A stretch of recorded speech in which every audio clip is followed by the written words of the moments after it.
Electrifying sports talk from start to finish. You're going wired to wire With Diesel and Cole Bryson. on the Fan Upstate.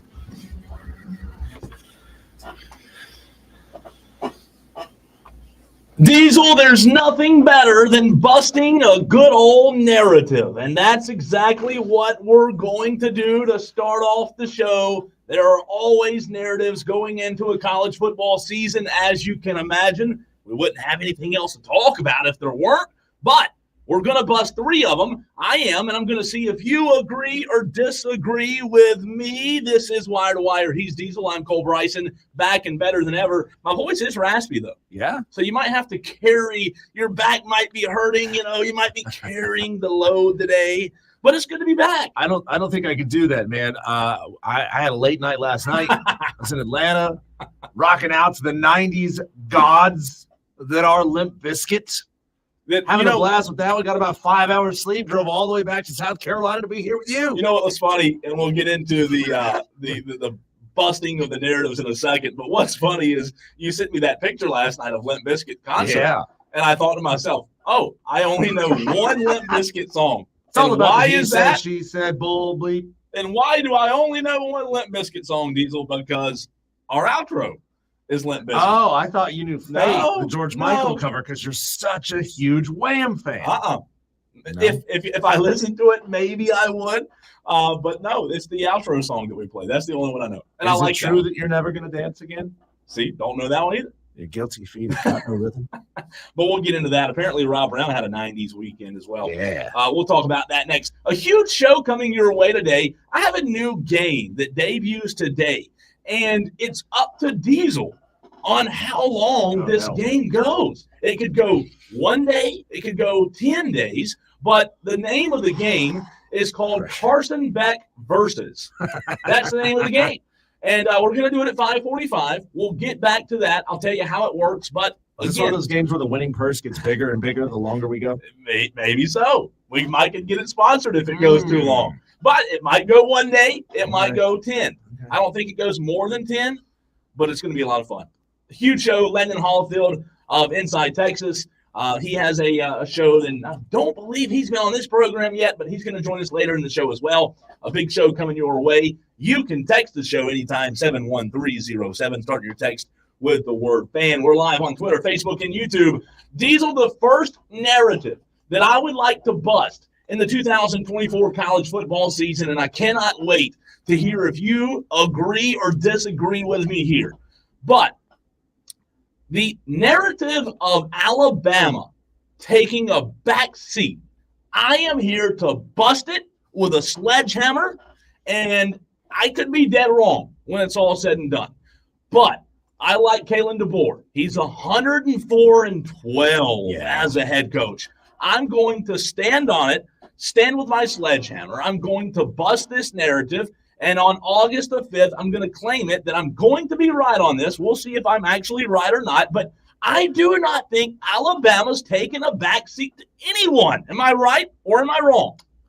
Well, I think Kalen DeBoer is a phenomenal head coach. And I don't think there's really anyone outside of maybe hiring Kirby Smart that could have been on par with Nick Saban. And Kirby Smart might be the only hire that Alabama fans would have been happy with, right? Kalen DeBoer has been excellent everywhere he's ever been.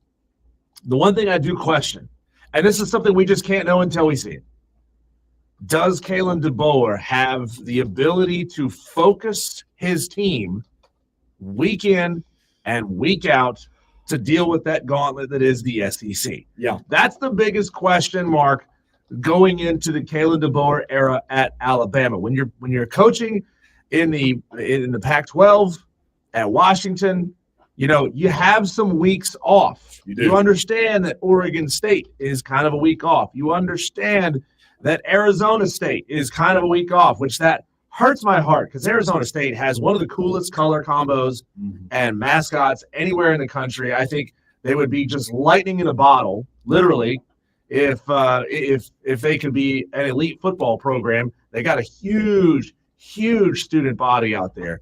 But, when you're in the Pac-12, you can kind of breathe a little bit. Sure. You can't breathe in the SEC. So that's my biggest question mark for Kalen DeBoer. And you know what? When I say that, I don't want to discredit what Nick Saban did because, in my opinion, and I believe you would agree, and I believe most people would agree, Nick Saban's the best. He's the best of all time, and we'll probably never see another Nick Saban. My point is, though, while Nick Saban was the GOAT, if there's anybody that I have to follow Nick Saban with, Kalen DeBoer is a pretty good candidate. And I also think, Diesel, that Kalen DeBoer, I don't want to say the table set perfectly, but man, like what better situation could you come into than Alabama? Like they weren't having losing seasons. Yeah. It wasn't like Spurrier when he left South Carolina.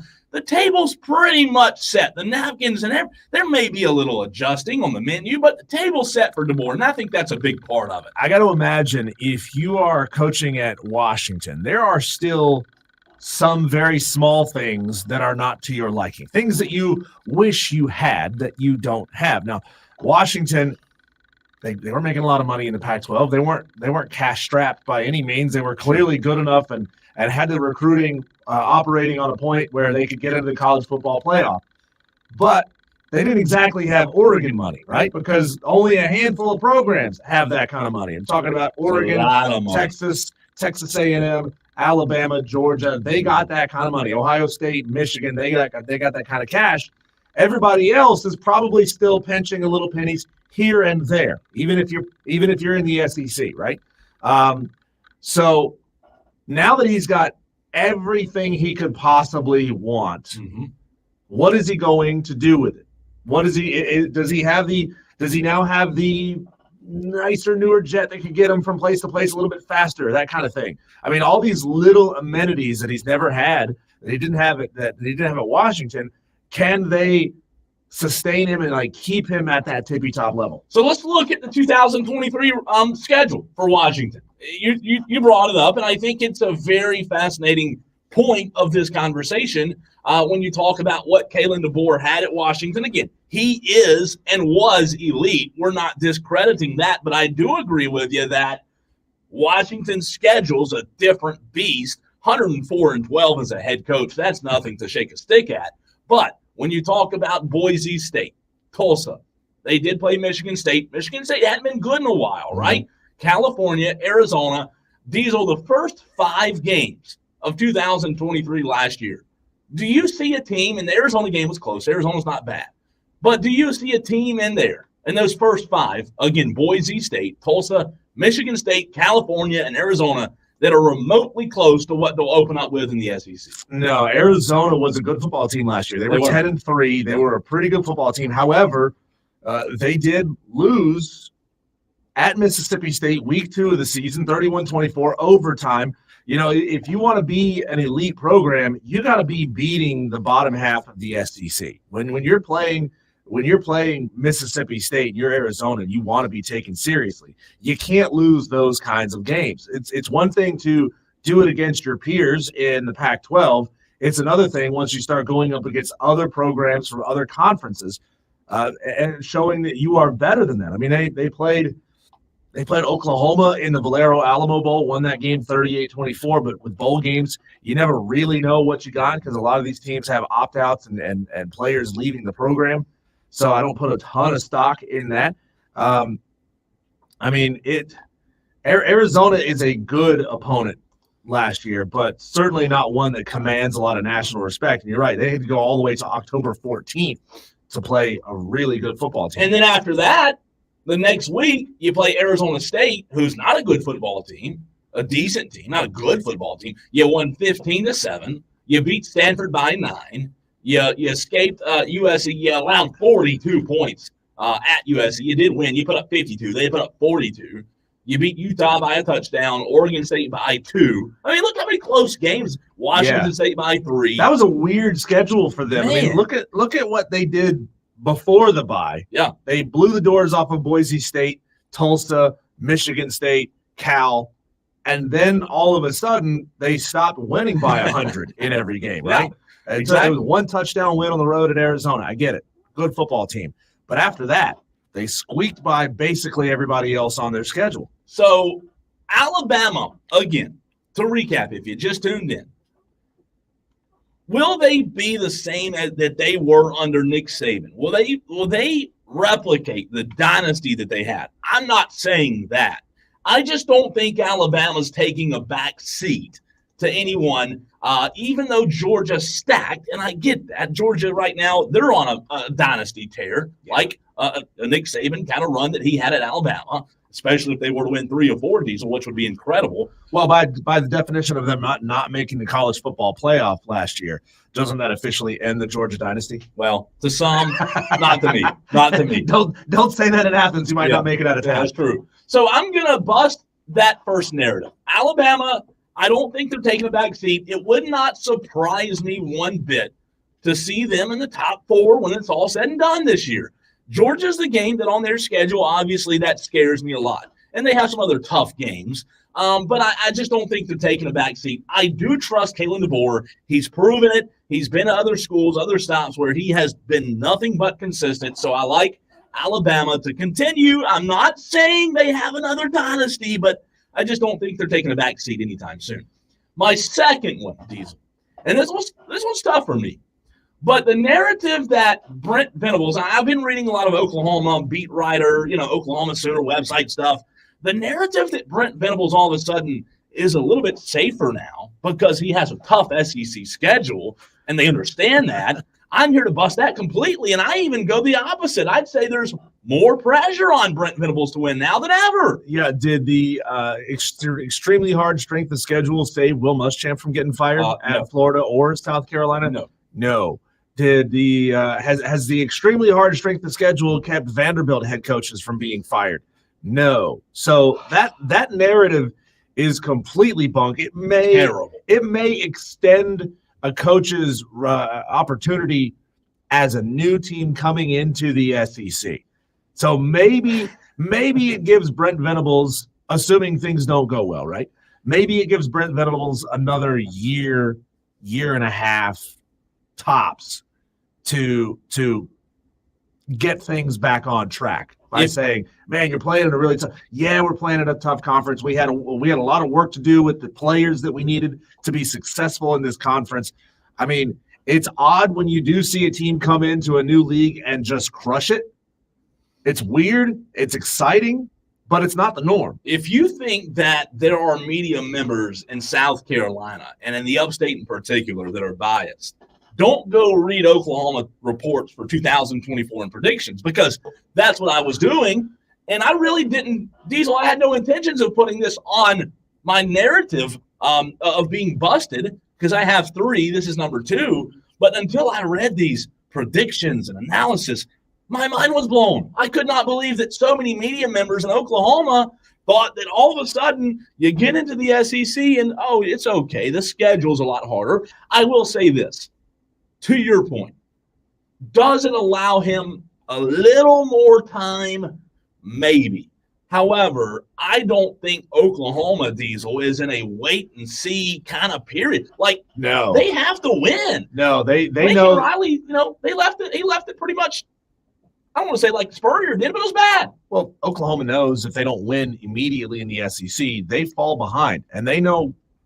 They have smart enough people over there to understand that if you fall behind in the SEC and you're seen as a second-tier program in the SEC, it's going to be way harder to dig out of that hole. So they know that a fast start is imperative, and they also know that they can't afford to get too far behind. So Oklahoma, like I said, they may give Brent Venables another year to get it figured out, but that might be all the extra leash he gets. At that point, you're in the SEC now. If you can't win in the SEC, we don't need you.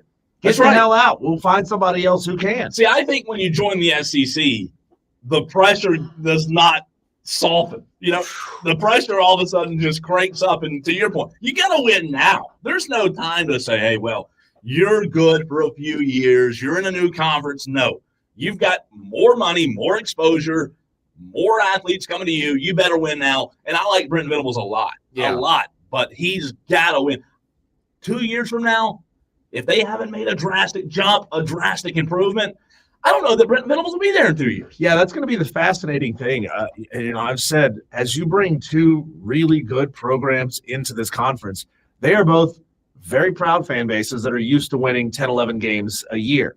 And that's going to be one of the things that these tippy-top programs in the SEC and their fan bases have to get used to, because you're now playing in a tougher conference. So, the question is, will parity start to happen in the SEC?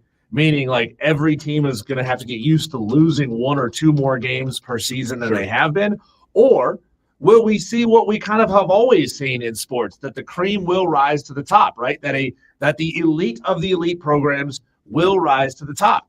But then again, as we're going to get into later on in the show, Cole, there are people out there who are now looking at potentially 3 mulligans for some of the best teams in the SEC. You could now lose 3 games in the SEC and still make the college football playoff because of the expanded playoff. Because of the expanded playoff. So you're going to see fans who are going to have to get used to, like, all they know is 10-win seasons. All they know is 11-win seasons, and they're going to start seeing the number 9 show up. They're going to see the number 8 show up in the win column, and you're going to have a better football team, and you're going to be making college football playoffs.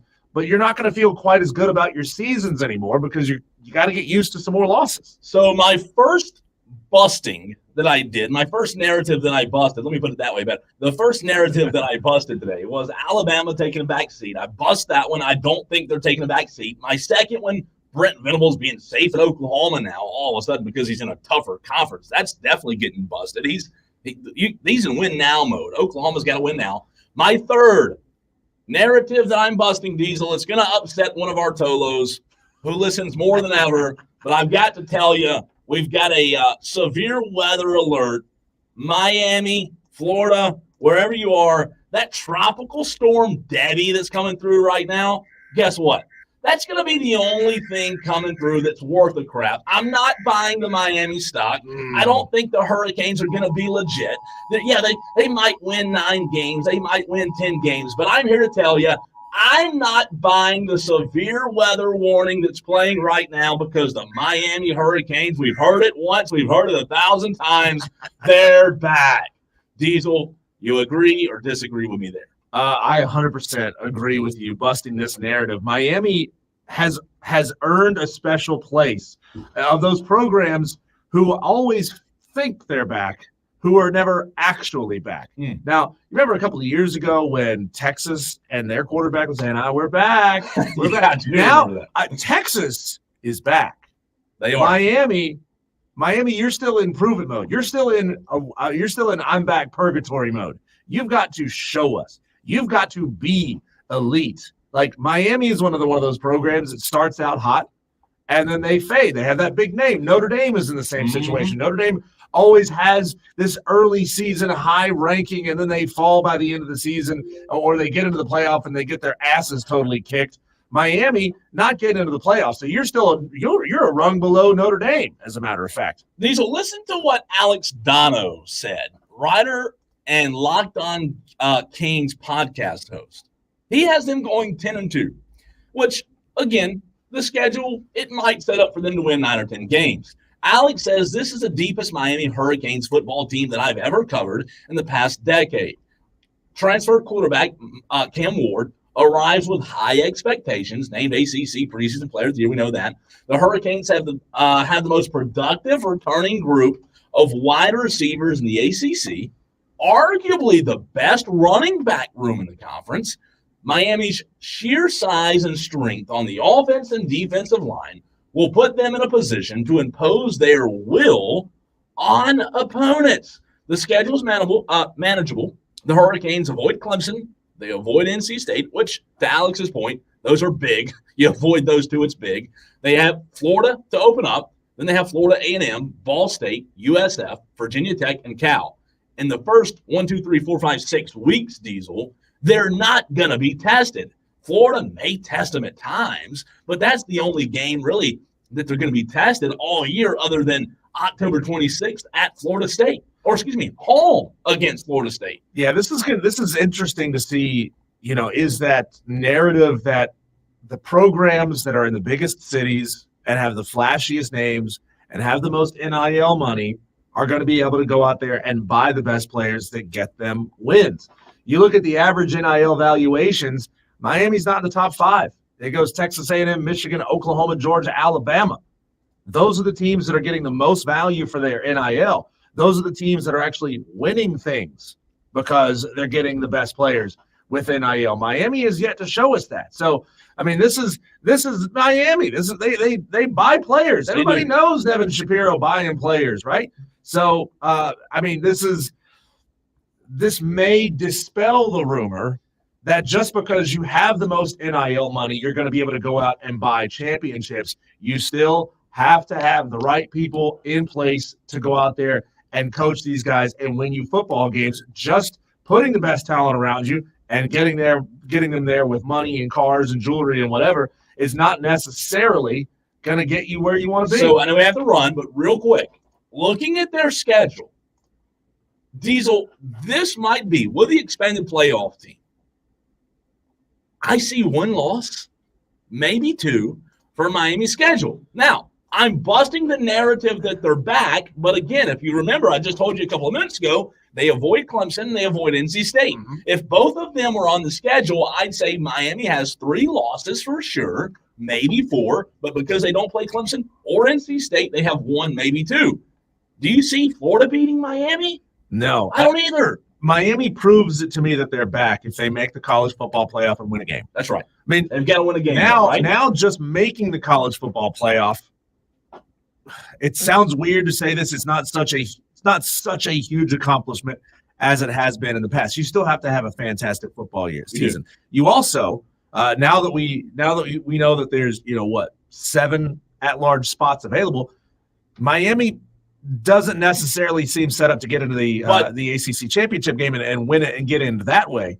But you've now got to show that you are better than SEC programs and steal an at-large bid away from them. And that's what I'm saying with this schedule. And I agree with you. It's still impressive to win and get into the playoff, but this schedule, like if you don't get into the playoff with this schedule, they've got to maul people this year. I mean, we saw it last year with Florida State not getting in, even with an undefeated regular season schedule. They have got to maul people. Sure. They've got to win every game by 30 if they want to make sure that they get in. And then, and prove to me that they're back. You got to get in. You got to win. That's what it takes. When we come back, Cole, we're going to take a look at Rob Brown's past week. Oh, yeah. Going to see Creed. And my night last night going to see Limp Bizkit and debate who had the more 90s bro weekend, myself or Rob Brown. That's next on the Fan Upstate.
Cole, I believe that music is the closest thing we have to a time machine because it takes you right back to where you were when you were first hearing it, when you were a big fan of it, and it brings all the people back out to come see it when it's played live. Yeah. And they dress the way they did 20 years ago or 30 years ago. I mean, they basically come in costume.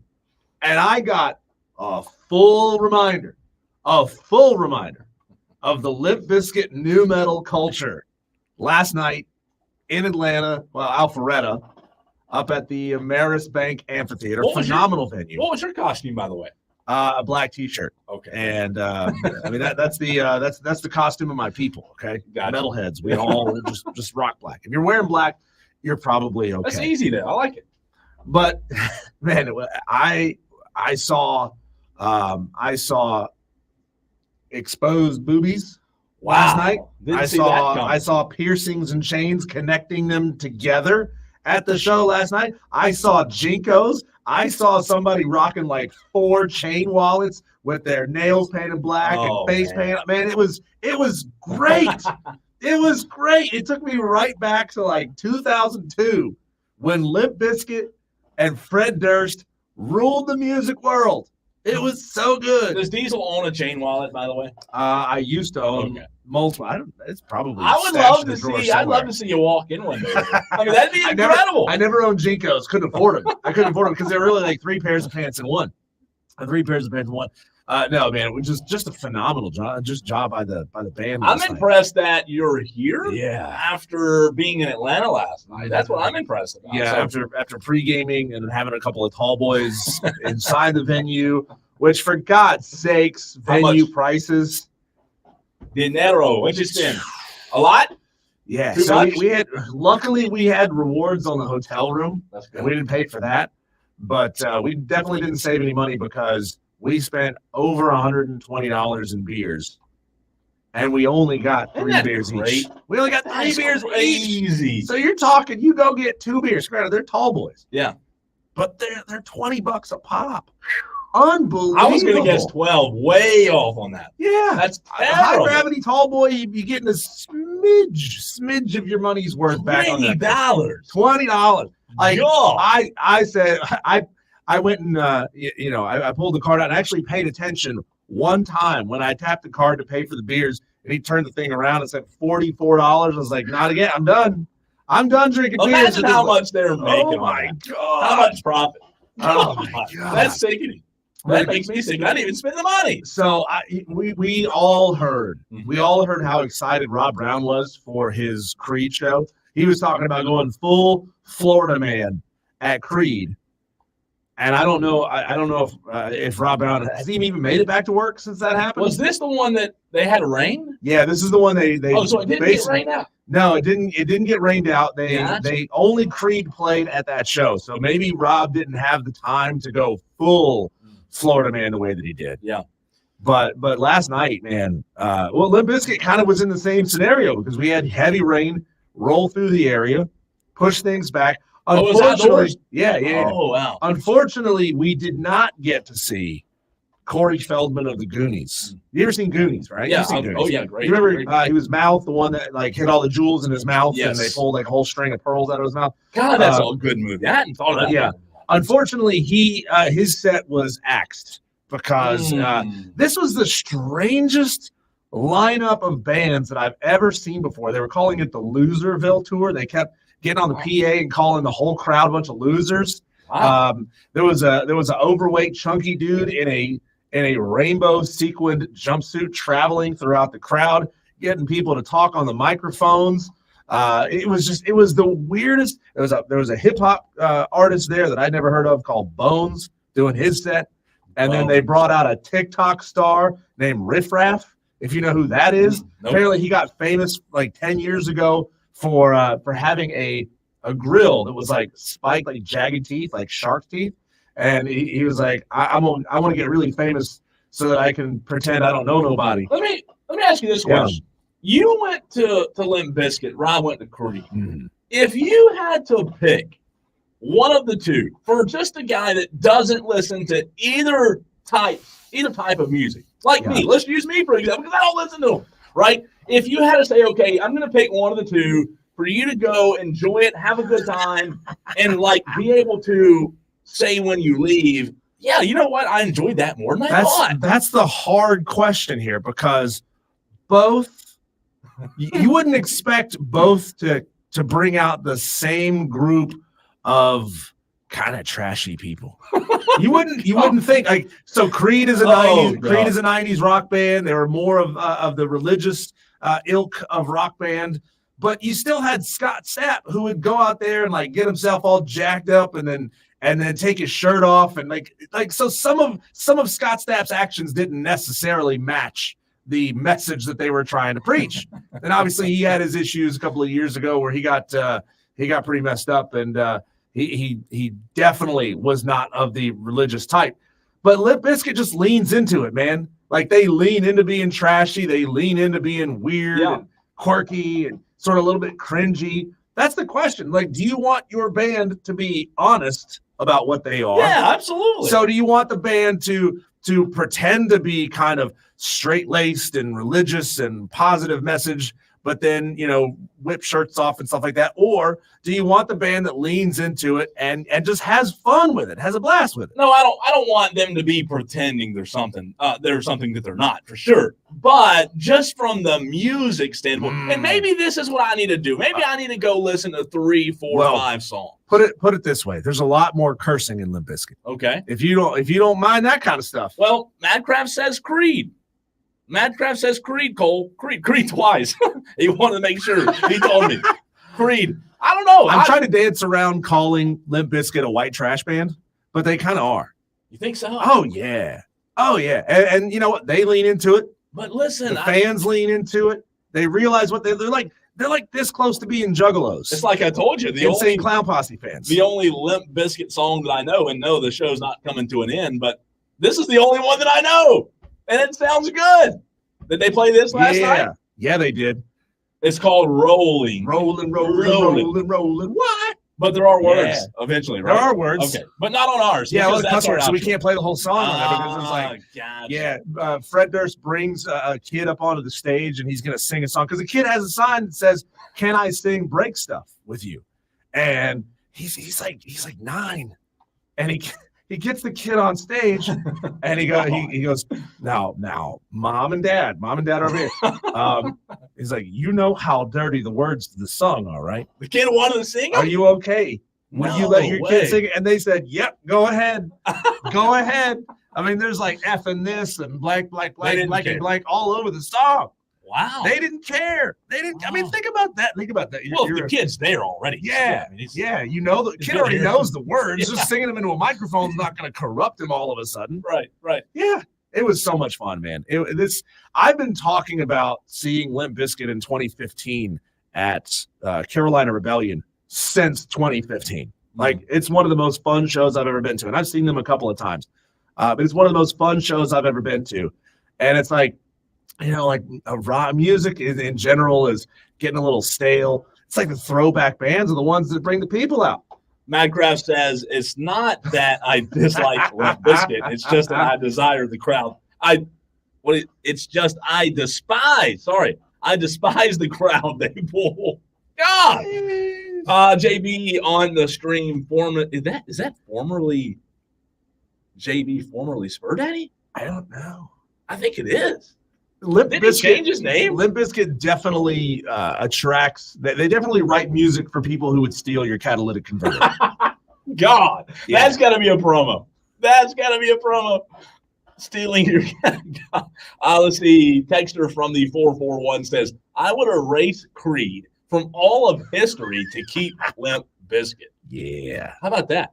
Corn Chip says, I feel like that's one of those bands that's like this close to having a resurgence. They just need one hit song and they would blow up all over again. Corn Chip says, "I blew my budget for tickets alone to see Green Day in Atlanta. No concert merch." Nice. Is Green Day and Creed, that would be similar, right? Similar. No, not even close. No. Really? Creed is what, I didn't coin this term.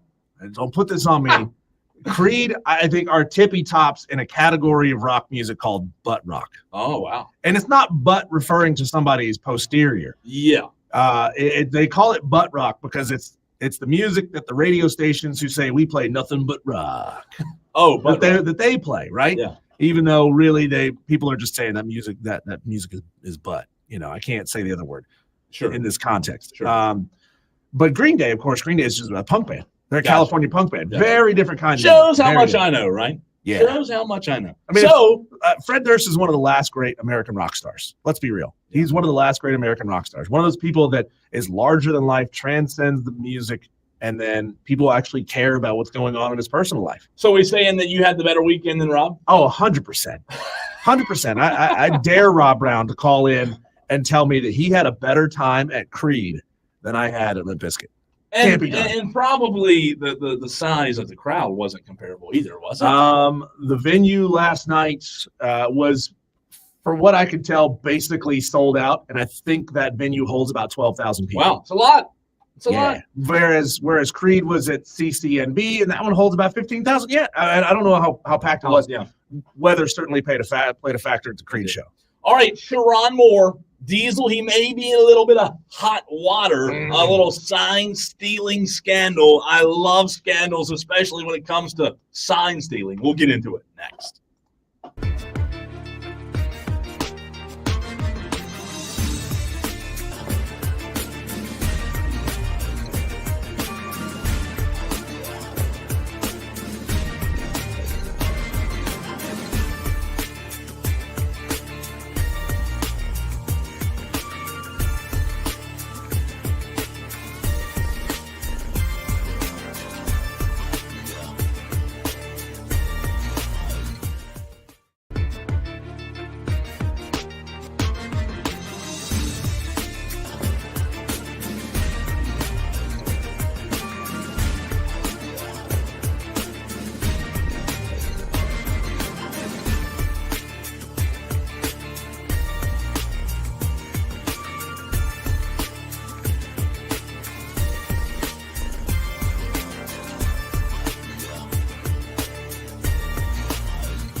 Ball's in your court. Sound off.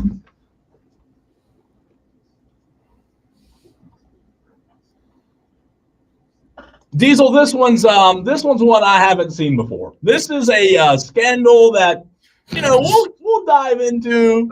We'll tell the audience about. We'll give our opinion, but this is one of those stories that's filled with FCC violations and things that we cannot say over the air. That's right. So when it comes to the deleted text of the coach, you go look them up.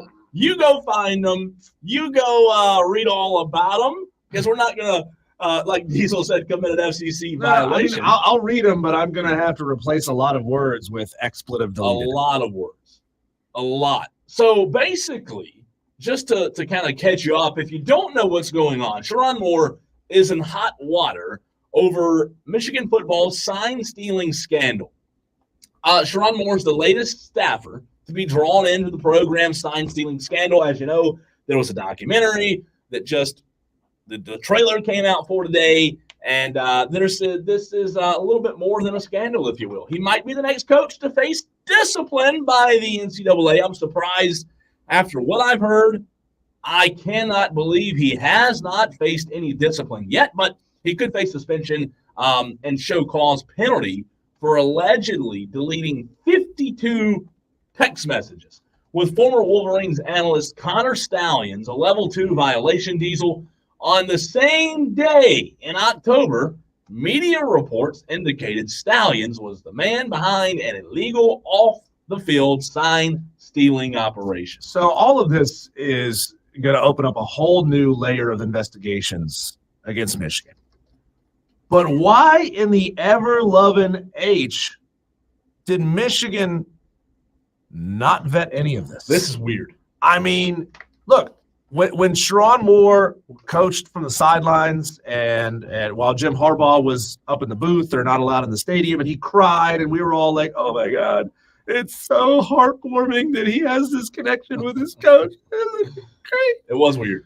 We all laughed and said it's weird, but we also said, wow, it's great that he has such a strong bond with his head coach, right? And then Jim Harbaugh leaves Michigan. Gets out of Dodge before the bleep really hits the fan. Mm-hmm. And then Sherrone Moore gets the job, and we're all like, isn't this great? This is a guy who loves Michigan so much that it brought him to tears. Isn't this the guy that we want leading every program? Well, the problem is, Diesel, before you get to those texts, the only way Michigan could have avoided this is completely clean house, hire a head coach from the outside, because Moore is only one of 7 staffers from Michigan's 2023 national championship team, Diesel, that was accused of violating those NCAA rules, according to a draft of the NCAA's notice of allegations.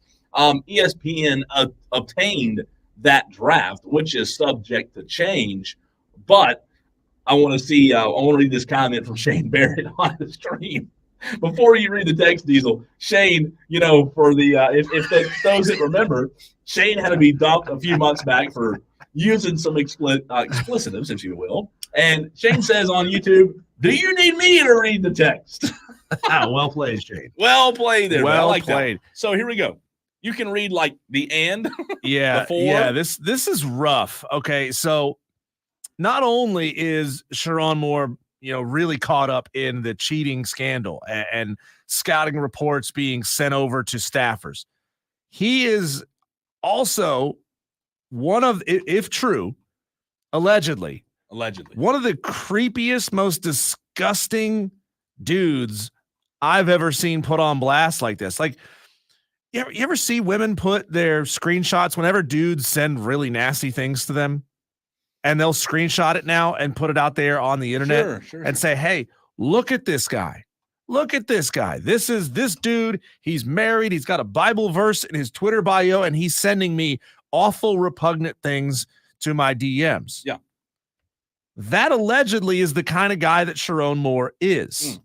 Allegedly. Again, I say allegedly because we don't know for sure, and basically anything out there can get faked. These, I guess, are part of the 50-plus text message threads that were deleted with Connor Stalions. 50-plus. But this is what it appears to be. Connor Stallions. So this is a screenshot of some messages between Connor Stallions and Sharon Moore.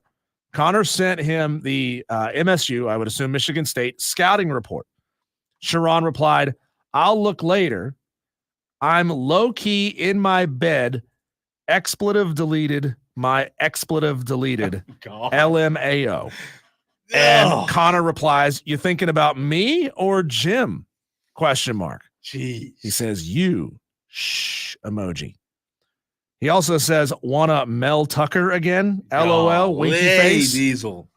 My expletive deleted is expletive deleted. Yeah.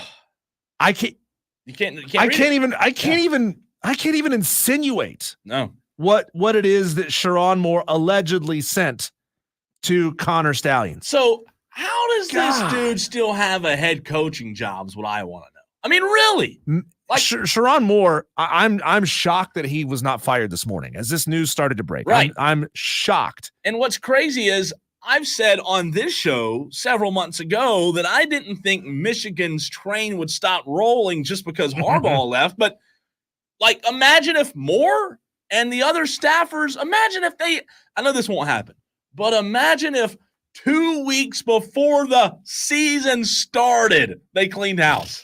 Can you ever imagine something that's happened that magnitude? Have you ever seen, like, remember when you were a kid, you would watch the cartoons, like the old cartoons that would have like a train in the cartoon, and they would always go hit a brick wall and just crash and derail. I think Jim Harbaugh jumped off the train just before it hit the wall. Yeah. And then Sharon Moore, like, it's 2024, bro. God. I'm going to look right into the camera to everybody who's watching. Nothing ever gets deleted. Ever. Anything you say on social media, anything you text somebody is out there in the cloud. It is all recoverable. Yeah. And first of all, like, I'm shocked. I know Sharon Moore, wanted this job more than anything in the world.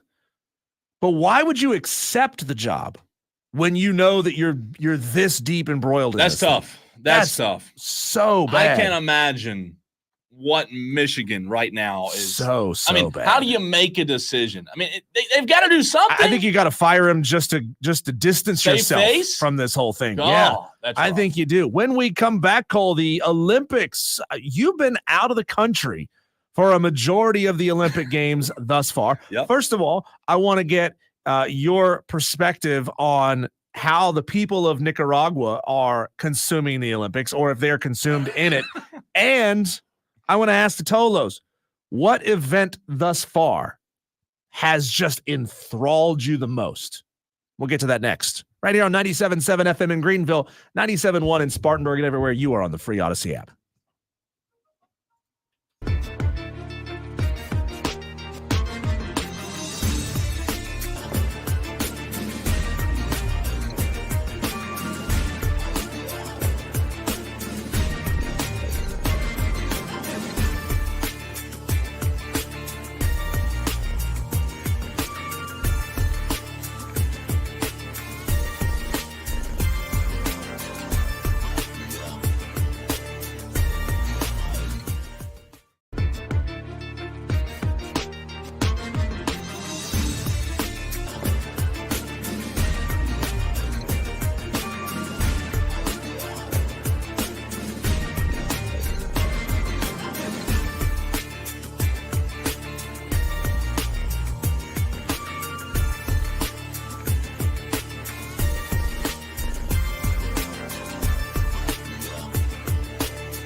The opening Sunday of the Paris Olympics competition, Cole, averaged 41.5 million viewers. Woo. The world is enthralled. That's a lot. With the Paris Olympics. I mean, you got the benefit of having a beautiful backdrop, a beautiful venue, but I don't think a lot of people tune in just for like pretty photos of Paris. You can Google that at any time, right? I mean, there's a reason why when you're doing radio, they say, hey, don't waste time doing the time and temp, because if people want to know the weather, they just go on their phones and look it up. People can do that stuff themselves. But the Olympics have been just massively popular. So does that mean I was the only person in the world that didn't watch? I mean, you might be. You just named a huge number. You have an excuse, Cole, that you were out of the country. You were not near your television. You were not, bought in completely. Sure. And also, you were in a country that probably doesn't give two bleeps about the Olympics, because Nicaragua has exactly 0 medals in these Olympics. Come on, man. 0 gold, 0 Not silver, one. 0 bronze. 66 countries, Cole, have tallied medals in these Olympics. Even Slovakia has a bronze, but Nicaragua's got nothing. So I was not in a part of the country, and there are some parts, Diesel, there are some parts of Nicaragua that have a little bit more money, if you put it frank. The part that I was in was a very, very, very, very, very dirt poor part, right? So we went to one place that I can recall the entire 8 days that I was there that had a television with the Olympics on. I don't know how. Really? Yeah, I don't know how much they cared or paid attention. But again, do you think people back in the bush where you were are even aware that the Olympics are going on? I don't think so, because we were most of the part of the country we were in was very, very rural, like you said, way back in the bush. We were 5 miles from the Pacific Ocean, and no, the majority of them where we were don't even have phones, running water. It's pretty rough where we were in terms of living conditions. So I'd go out on a limb and say they do not even know the Olympics were going on. I was trying to find out how many events Nicaragua even has athletes competing in, because that's one of the big reasons, obviously, why America almost always wins the most number of medals total and, most number of golds, because number one, we're competing in damn near everything. It's true. Number two, we've got the money in the budget to fund every Olympic program, basically give them whatever they want, right? And that's not the same for every country. And I guess a lot of those countries as well, to your point, how many of them had the money and resources not to get them there in the first place, but also for that person to have specialized in that sport their entire life. Well, and there are certainly small Caribbean nations that do really well, especially in track and field. Like the Jamaicans are always so good at the track and field events, and the 4x400. No, not the 4x400. There was a sprint where a St. Lucia runner beat out the American runner that everybody was expecting would win this thing. And I'm just thinking, man, like St. Lucia's tiny. It's a teeny tiny country. I mean, obviously they have a lot more of a tourist industry than the Nicaragua has. Yeah. And so they've got, number one, they've got a lot of Western influence on their country. Number two, they've got a lot of tourism money coming into their country that Nicaragua doesn't necessarily have. And number three, they've just learned to specialize in a couple of events. You don't have to go out there and try to compete in all. I don't even know how many events are at the Olympics. 200 plus games. Do you have a list of the countries in front of you that have won a medal? Or what were you saying a minute ago? Because I was just curious, when you talk about the country that I was in Nicaragua, that's considered Central America. Mm-hmm. And I just am curious, and I might have to go back and look. Have any other Central American countries won any medals? You've got Costa Rica. Yeah, so Honduras. I'm gonna scroll up from the bottom. This is the least number of medals won. Cuba has a bronze. Cape Verde, I don't know if that's in South America or if that's in Africa, but they've got 1 medal. Dominican Republic has 2. Let's see. Scrolling up. Cuba and Dominican Republic are the only ones so far. Colombia has a silver medal in these Olympics. And I don't think Colombia is Central. I think Colombia is South America. Okay, I'm not the best in geography though, so don't quote me on that. Right. I'm just trying to paint with a broad brush here. Mexico has 3 medals, two silvers and a bronze. St. Lucia has a gold, as we were just saying. Ecuador has a gold. Dominica has a gold. Chile, Argentina both have golds, 1 each. Guatemala has won 2 medals, 1 gold, 1 bronze. Doesn't tell me what events these are in, by the way. And then we start going up and up, and I'm trying to find any more South American or Central American countries. Man, that's not a lot. Brazil has 11 total medals, but Brazil is the biggest country in South America, right? So, and Central America is not big. I mean, Central America has 9 countries. Yeah. So you got Brazil at 11 medals. You scroll all the way down to, where was it? Guatemala, that's got 2. And then after that, I mean, most of these countries are winning 2 or 1 or none. That's crazy. Yeah. But I've been enthralled, and I love tuning in and watching the events that I didn't necessarily expect to see. I mean, there's always new events being added to the Olympics. There's events being taken away. Like, if you're not super into it, you may say, "Oh, I didn't realize that skateboard freestyle is in the Olympics now." Didn't realize it. Had no idea. And I discovered a new event. Like, obviously, we have the U.S. National Whitewater Center just up the road, just outside of Charlotte. Yeah. Love that place. Yeah. And that's where a lot of the Olympic athletes train. And one event, Cole, that I saw just this morning, I was glued onto it. My wife's like, "Come on, we gotta get dressed. You gotta go. Yeah. We gotta get out of here." But they were showing kayak cross, which is kayak racing. There's like 4 kayakers. This is nuts. Like, just the first part of this event, I know I would fail at just the very first part of this. They drop 30 feet from a platform. They're sitting on a sloped downward platform in a kayak, ready to race, a 4-person race, and they got to drop 30 feet into the water.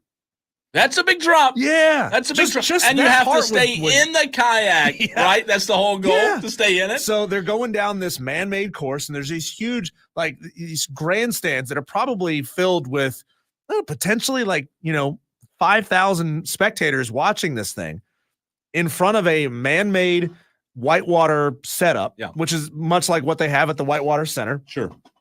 They've got to there's one like really low area, like where there's something hanging over the river, and they've got to do a flip and go underneath this thing, and then they've got to go through gates, and they've got to go around gates. I was absolutely enthralled watching this, because I've seen some of the kayaking events before, and they're always just kind of like, you're kind of paddling down this river by yourself and you're racing for time.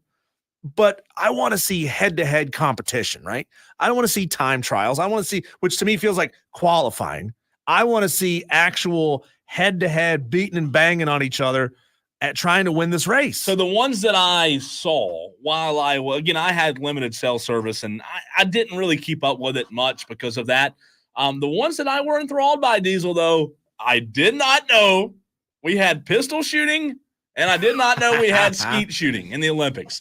I'm all for that. The shooting sports have been in there for a long time. You would think I'd know that. But again, shows you how much I watch the Olympics, right? Shows you how much I care. And again, I've said this multiple times on this show.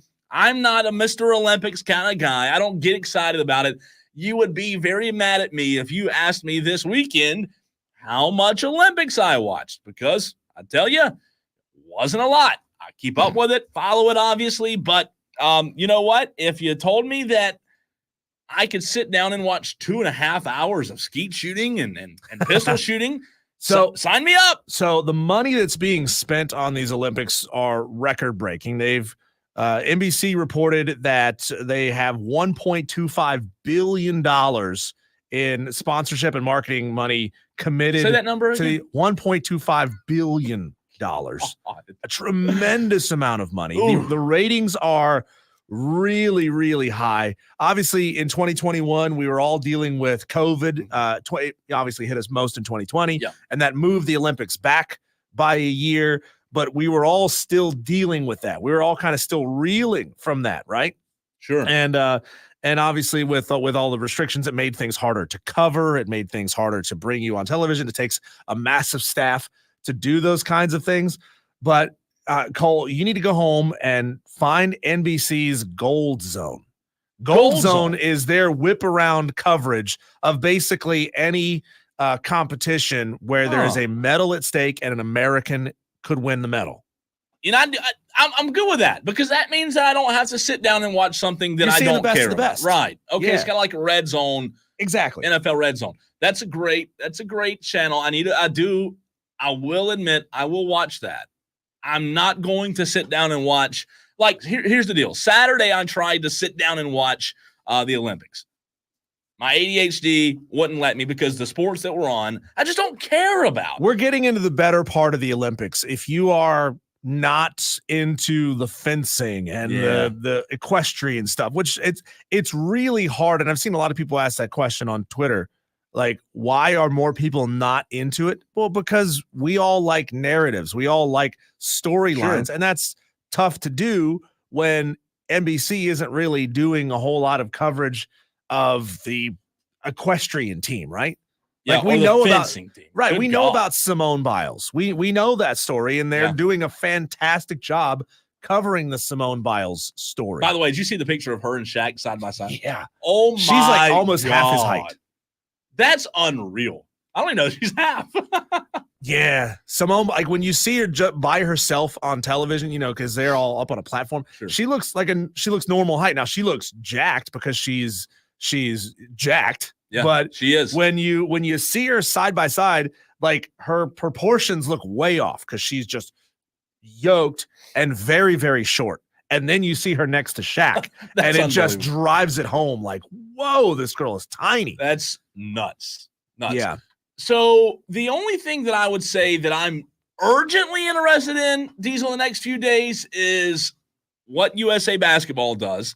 And I know that the 3-on-3 is not really going well. I'm not the biggest fan of 3-on-3. It's just not realistic. No, we're used to 5-on-5. Yeah. We're used to 25-second shot clocks, and the clock is shortened. It feels more like a backyard game. It does. And I like that. I don't like a backyard game in the Olympics. I want to be able to see 5-on-5. I know that they are 3-0 in Paris, the Team USA men's basketball. So here's the deal. You talk about them beating Puerto Rico, Diesel 104-83. I guess the bad part, the downside of this whole basketball Team USA experiment is, as much as I want to see competitive games, I don't know that that's going to happen. Again, we saw, I think it was South Sudan a couple of weeks ago in an exhibition. They didn't even show up. They almost lost a game. But I want to see good, because I'm a basketball fan, right? I want to see good competitive basketball. And for Team USA, the men's team, who I love watching NBA, everybody knows all the players on the team. Anthony Edwards has been really good as of late. But I want to see some really competitive games. I just don't know that I'm going to get to see that. You know what I love about the Olympics is it basically serves as a geography lesson for Americans every 4 years. It does. You're out of school, you haven't taken geography in a long time, and then they start throwing names of countries at you that you're not really sure exist. Like USA versus South Sudan. I didn't know there was a South Sudan. And honestly, it sounds wrong to call it South Sudan, right? I mean, shouldn't there be like the Sudanese word for South? Shouldn't that be what it is? If it's like Sudan, that makes sense to me. Don't call it South Sudan. It sounds wrong. As of right now, literally, we're watching the quarterfinals game between this isn't the sand volleyball. This is volleyball. Now, I will team volleyball. Let me just say this. There are ways.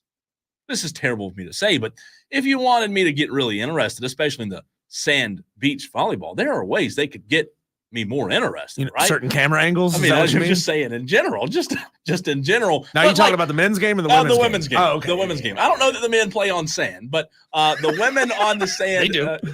Well, that shows you how much I know about men's volleyball. I'm watching right now this volleyball game. Are you telling me that this is the question? As an American, as someone who loves their country, Am I supposed to be able to sit down on a Monday at 4:15 when I get home from work and watch a quarterfinals game between Brazil and USA men's volleyball and be entertained?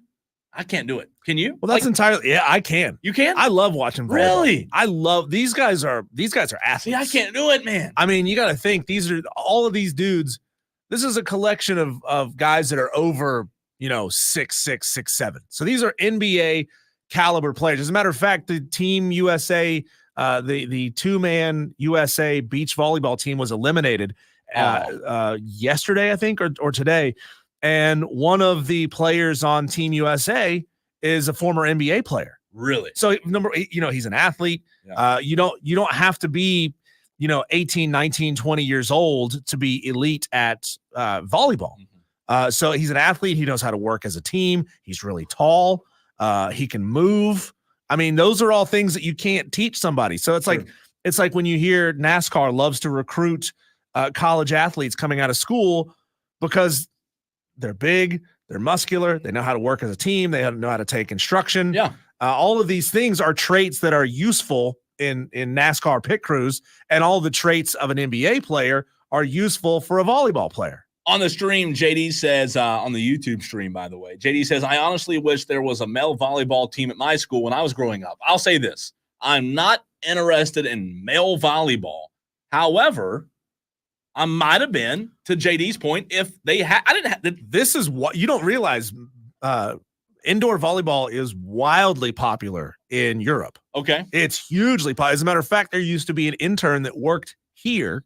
This was years ago. Really, years ago, an intern that worked here at the Fan Upstate, who went overseas and was playing professional volleyball in like Slovenia, Slovakia, something like that. Yeah. He was getting paid to do it. I like Savlaki. Yeah, he was getting paid to do it. I think if it was a sport that I was exposed to growing up, my outlook might be different, right? But we didn't have. I don't think high school started having men's volleyball till very recent, and I don't even know right now in 2024 that all high schools do have men's. Yeah, I don't know that you got enough tall kids who want to go play volleyball because club team, they want to join. They want to join the basketball team. They want to play football or whatever. It's hard to get enough players together to I think field a team at a lot of. That doesn't mean that some schools couldn't do it. Charter the sport, get it going. Yeah. And then move on. I do think there's one thing that the Olympics are missing though, Cole.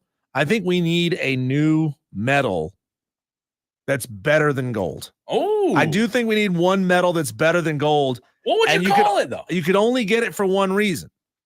Only if you set a world record in a final. So like Usain Bolt goes out there and sets a world record in the final for the 200 meter. He gets like a platinum medal or an adamantium medal, something like badass and something awesome. That diamond has crusted. To be better than gold. Yeah, it's got to be diamond. Like it's gold, but it's better than gold, right? I think that's what should happen. I like it. It sounds very, very expensive. What it sounds, but my God, with $1.25 billion in ad revenue, I think they might can afford it. Diesel, it's that time. We've been teasing this for several months now. I was out of the country last week. You go out of the state, I believe, next week. So we had to do our predictions this week. We're going to do Clemson on Wednesday. But coming up next, our official 2024 South Carolina Gamecock predictions. We're putting the pencils away and we're getting out the ink pens. You tell us where you agree and disagree next.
Well, when you talk about indecisive, I guess you can mention my name, Diesel, because when looking at South Carolina's 2024 schedule and you and I having to make predictions, I literally, during the commercial break, just made a change to my predictions.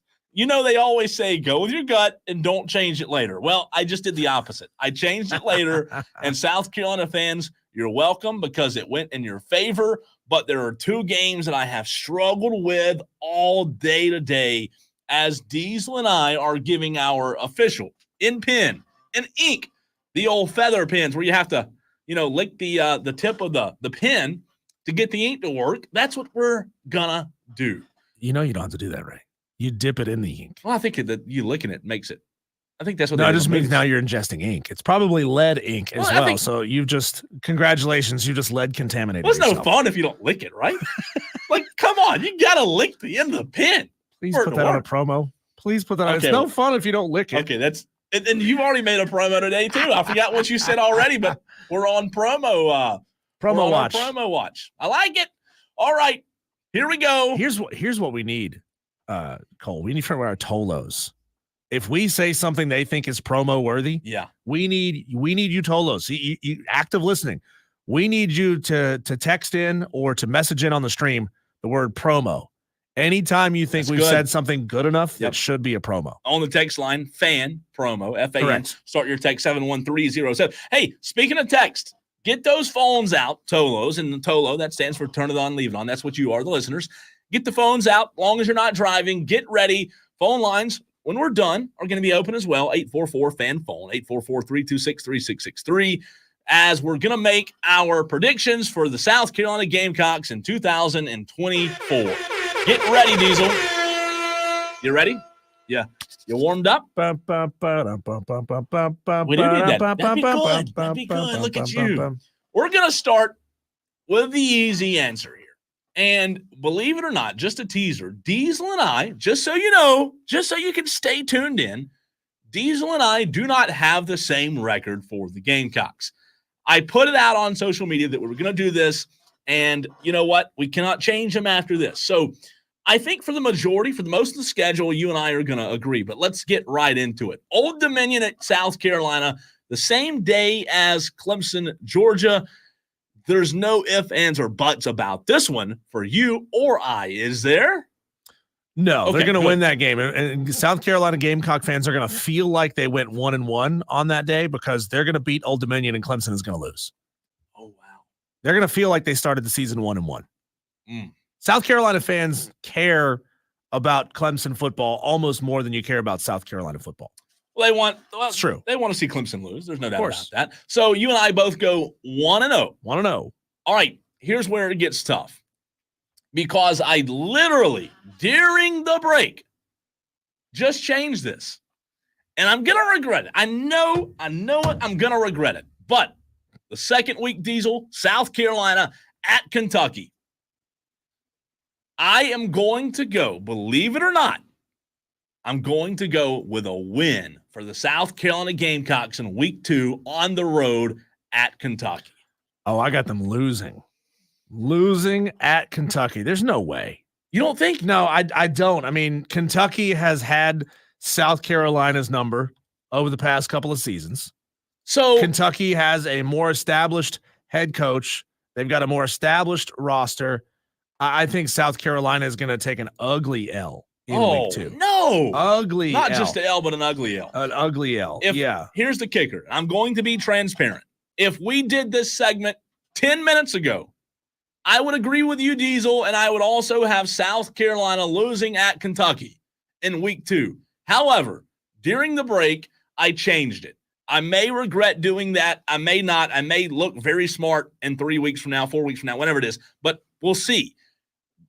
Bottom line is, I changed it. I think South Carolina this season gets momentum from the Old Dominion win. Lenora Sellers shows out. The Gamecocks, in my opinion, start 2-0, and the fan base for South Carolina Diesel gets to feel really good about themselves. Again, not for long, right? But for once in a while, for a change, they get to feel good about themselves. I have them starting 2-0. I think this is well, first of all, it's Lenora Sellers' first SEC game as a starter on the road, hostile-ish environment. Not certainly the most hostile crowd in the SEC, but they're going to be jacked up for their first SEC home game of the season. I think it's going to be a huge jump in competition from Old Dominion to Kentucky. I can't do it, man. I can't predict that Lenora Sellers has himself a big game. He will get better from this game, no doubt.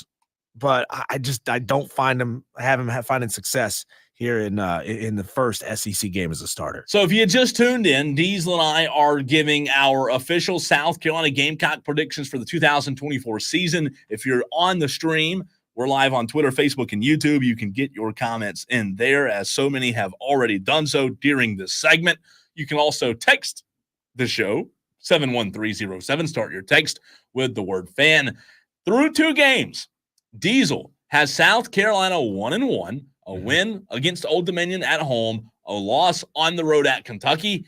I have the Gamecocks 2-0, win against Old Dominion at home, a win on the road at Kentucky. Diesel, the Kentucky game, and there's one more, I'll get to it later, but the Kentucky game for me, when picking the games and picking what I think South Carolina will finish in 2024, I do believe that the Kentucky game is the hardest game on the schedule to pick. I really do. And you said it, you think it might get ugly. It may get ugly, and I might end up looking foolish. I just think that the Kentucky game's a tough one to pick because there's been really no consistency as of late in terms of who owns who.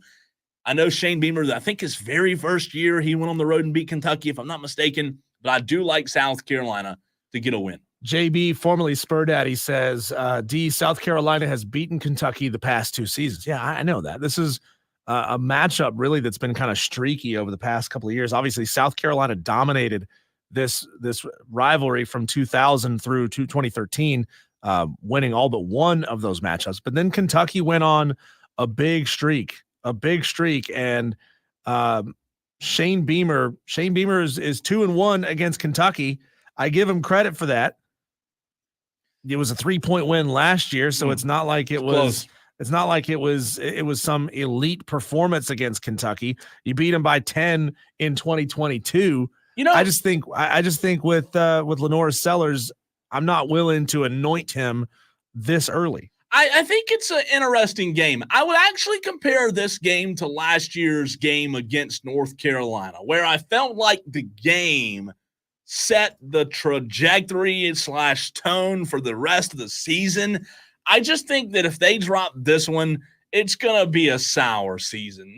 And again, maybe it's me. Well, yeah. It's a tone setter. And then it's a tone setter for sure. It gets really tough after this. And speaking of after this, that leads us to week 3. LSU comes to town. This one's in Columbia. Is there any chance, Diesel, that you and I think that South Carolina can pull the upset at home against LSU? Big L.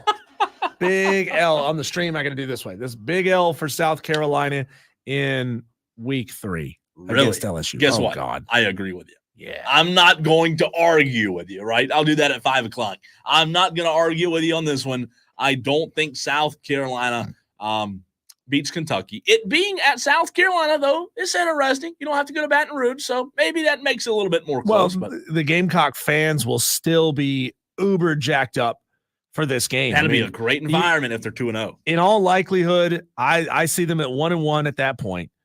As long as Kentucky doesn't beat your asses down and you look competitive against Kentucky or had a close game against Kentucky, the South Carolina fan base is going to be as hype as it gets. And then if I'm right, if they're 2-0, that's going to be an incredible environment at Williams-Brice week 3 as LSU comes to town. So we both haven't lost there.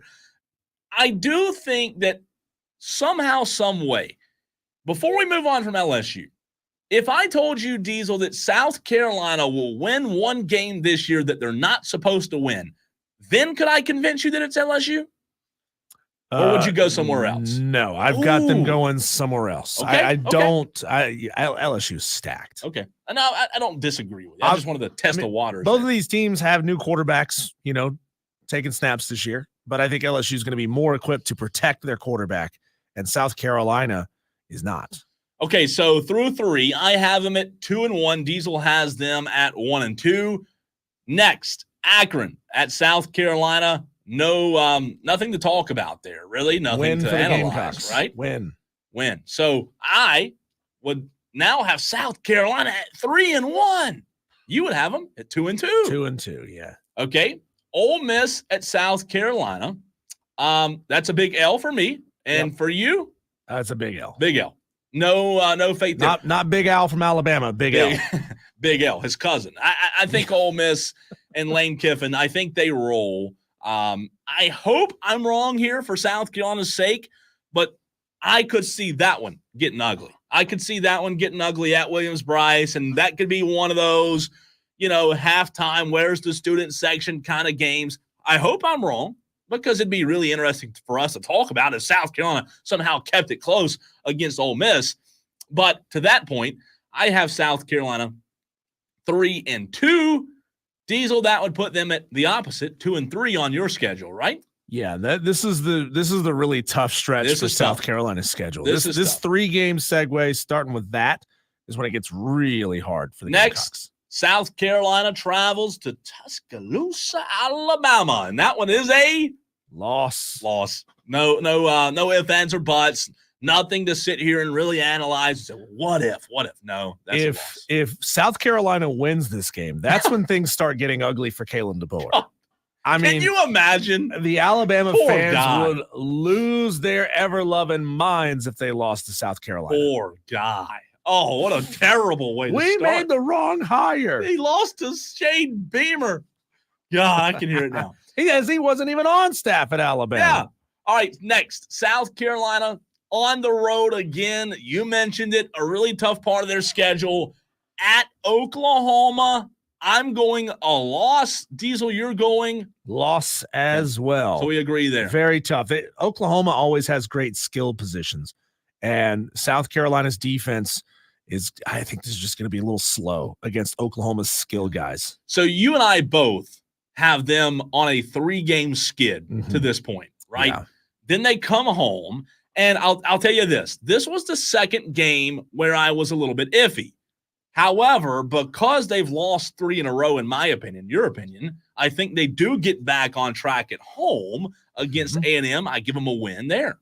Win for me as well. This is where things start to turn up a little bit for South Carolina's schedule in my mind. But A&M is just kind of on that cusp. They've got a new head coach as well, so maybe you catch them. If you're going to get A&M, you got to get them this time, because I do like what Elko is doing down there. I think he's gonna turn that program around in a big way. I like that. Listen, Elko, is he going to be the next Jimbo Fisher? I don't know. I don't know if it will end badly like Jimbo did, but I'll tell you this. I do like Mike Elko. I think, to your point, South Carolina better win this year because they're going to get better. I have them at 4-4 through the A&M game. At this point, I have them at 3-5. Okay. So a little bit of a difference there between you and I. You go to Vandy. You go to Nashville the very next week. Any despair, any disagreement on this one? I think we're both in agreement here. Well, I'll tell you, you better win this game. Yeah, no kidding. You better win this game. I mean, if you're South Carolina, you've watched your eastern half of the conference peers pass you by. You've seen Missouri come in and pass you by. You've seen Kentucky pass you by. And if you're now losing to Vandy, this may be the week that Shane Beamer gets fired if they lose that game. I don't see it happening. No, I don't see it happening. But you're going to win at Vandy. I mean, are they going to have any bleachers at all? Is anybody going to be able to go and watch that game? I think 15. The good 15,000. Yeah, the good news is if you lose to Vandy and nobody's there to watch it, did it even happen? That's true. Good point. All right, the next week you and I both have a win at Vandy. The next week, Missouri comes to South Carolina. I'll go L there. I think this is a very important game, however, for South Carolina, because you don't want to get blown out here.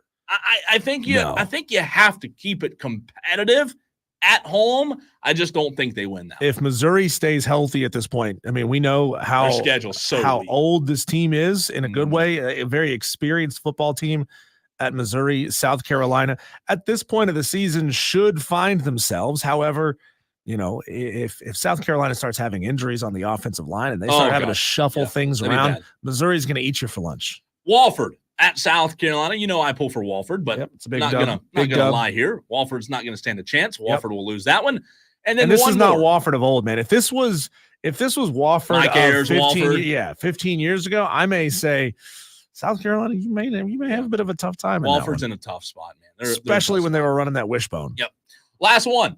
South Carolina goes to Death Valley. I do think this one will be closer than people think. However, I go L for South Carolina. That puts me at a 6-6 finish for the South Carolina Gamecocks, bowl eligible in 2024. Diesel, are you going to surprise anybody here? No. Clemson's going to win that game. And this may be the end of the season, Cole, when Dabo Swinney needs some vanity points, right? He needs to look good beating South Carolina. I think Clemson's gonna put a whooping on the Gamecocks in the last game of the season. 5-7, missing a bowl game again. 5-7. So it is fascinating because I think that Diesel, if he goes 6-6, which is what I predict, I think he's okay, right? You win 3 conference games, you're okay for now. If you go 5-7, does the story then change? Is there any? I don't think they fire him at 5-7. But I think 4-8. Oh, he's gone. Fired. Yeah, 4-8. He's gone. 5-7. It's a 60-40 split as far as 60% he stays, 40% he's gone. It depends on the market, who's available at the time, who else is really searching for a head coach at the time. I mean, if something crazy happened, if I don't even know who this person is, maybe Sharon Moore is going to be available. You could hire him. Yeah, I just got that's gross. That was creepy ass text messages. That's gross. What if they win 6 though? With your prediction, 6 he's safe. Bowl win. Oh, just kidding. 6 can't win. We can't win 6 with 5 wins. So you're saying 6? If I'm right, 6 he's safe. But a few years ago was a COVID year. A couple of 5-win teams played in bowls, but I don't think that'll happen this year. But 5. It's borderline. I think if 5 happens, South Carolina Gamecock fans are ready to move on, but they don't. 4, I think he's gone. 6, I think he's safe. Yeah, it's going to get ugly with the conversation among Gamecock fans. Some will still love Shane Beamer, and I've said 100 times, I love Shane Beamer's vibe. I love the cut of his jib. I do too. But ultimately, you're here to win football games, right? You're not here to come up with catchy slogans that it makes everybody feel good. Yeah. You're here to win football games. When we come back, Cole, it's time for us to take a whip around the sports world, see what's happening in our segment we call Daily Wires.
Wire to Wire.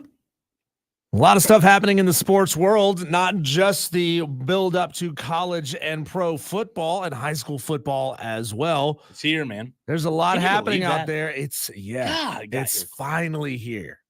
Like, so we have one of those refrigerators that's got a changeable filter. Yeah. It's like you got to take basically everything off your top shelf, Y'all and you can get to the fancy. filter back there. But I remember like the day it said this thing is 1 day past due. And then all of a sudden it says, bam, it's 9 days past due. I'm like, how did that happen? I know. Like, I blinked and it went from I swear, I was like, I love Ashley, it, I man. swear that this thing jumps days. I love it. Like, I love I it. swear it jumps. And that's what's happening right now with I'm college so football. excited. Like, you blink and 3 more days have gone past and you're like 3 days closer to football being back. It happens this month. This Right. month. Right. Let's We're what, go. 20 days away now? I don't know, but it's close. Are we It's short of 3 close. weeks? It's close. Either way. You're going This to is, get me excited. this is what we call our daily wires. This is our whip around the sports world. The Atlanta Braves lost yesterday to the Miami Marlins 7-0 and are 6 games back in the NL East just as this team was starting to get hot.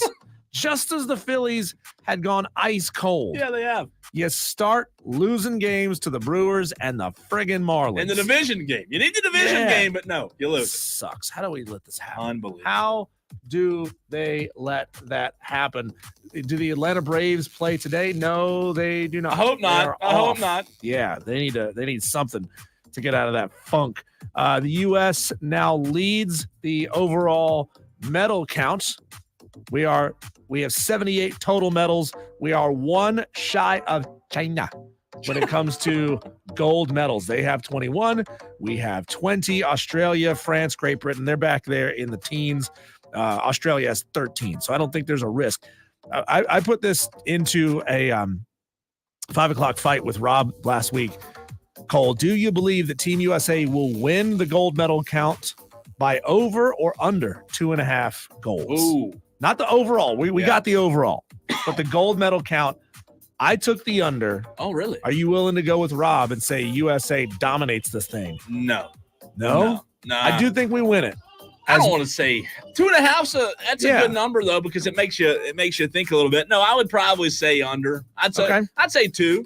Watch me be wrong and it'd be 7, but I don't think it'll do that much. Here to another sport that apparently Americans don't care about. 77,000 people packed Williams-Brice Stadium for football. Manchester United and Liverpool came to Colombia and absolutely packed the house. You telling me Americans don't care about soccer? This is the best soccer in the world brought to our doorstep, and they packed the place out. So I saw several pictures the of photos looked amazing. Oh, they did. A friends of mine that I follow and friends with on social media. I'm not a soccer guy, but I'll say this. For that stadium to be packed out for soccer, it was fantastic. Would you go to that? Yeah. If somebody gave me, I don't know that I'd pay. Oh, come on. This is the best soccer in the world in front of our eyes. How much? I'd be willing to pay like $40 for this. I was going to say 60. 60, you pay 60 60 bucks I'd pay, yeah. Yeah, I mean- I don't even know if you could get in for that price. I don't think you probably, I'd probably say no. Has anybody seen what tickets cost for that game? Let us know. Cheap, expensive, whatever. What have you heard? But I'll say this.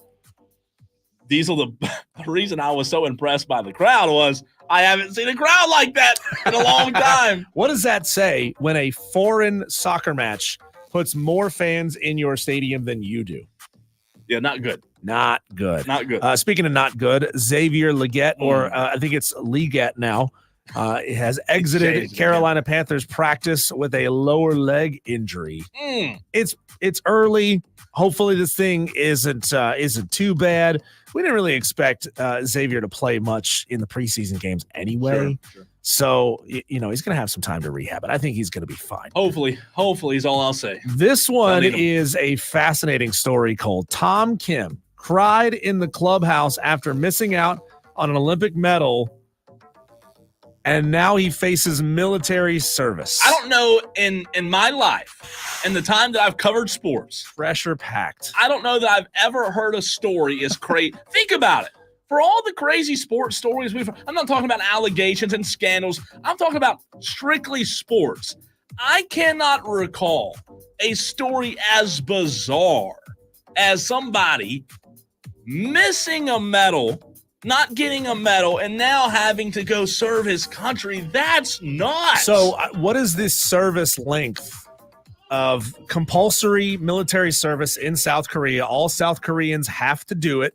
And had he won a medal, he would have gotten out of that for life. And that would have been essentially equivalent to military service. This is, I just, when I saw him crying in the clubhouse. First of all, what a bogus country that lets you out of your compulsory military service. If you have compulsory military service, everyone should have to do it. There's no getting out just because you're a good golfer and you went and won a medal. I mean, it's ludicrous, right?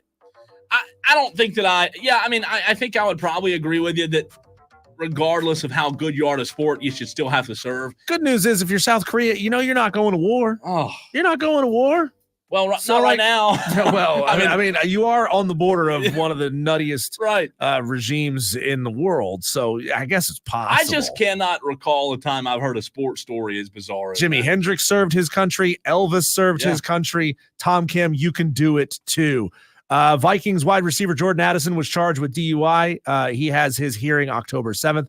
Remember, he was found asleep at the wheel of his Rolls Royce, blocking a lane of I-105 westbound near LAX. Yeesh. And USA Today's coaches poll came out. Georgia's number one. No surprise there. Right? I mean, is anybody shocked? All right, coming up next, Diesel, it's 5 o'clock. You've been fighting with Tolos. Rob, but guess what? All of those Tolos, Rob, they got their licks in. It's time for me to get my licks back in next. 5 o'clock fight. Stay tuned.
Well, Diesel, a lot of people say kickers aren't football players. And I'm one of those people. A lot of people say gingers don't have souls. Well, I've heard that too.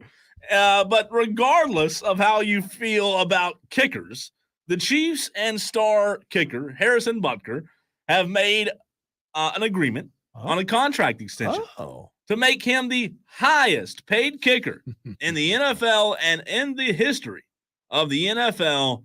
You talking about getting paid Harrison Butker $25.6 million Take extension. That cancel culture that tried to come after Harrison Butker. What do you think he's going to say to a religious school commencement? Wow. What do you think he's going to say? That's a lot of money. That's a lot of money. And he deserves it. He's best kicker in the league. He's quite good. He's quite accurate and consistent. So now you can allow your kids to train to be kickers.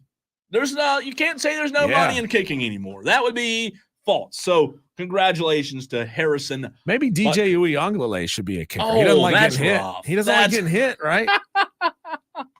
I hope Big Dave's not listening. The phone here is phone's ringing. Let me Big Dave's the one who told us he's afraid of getting hit. Is he? Is that true?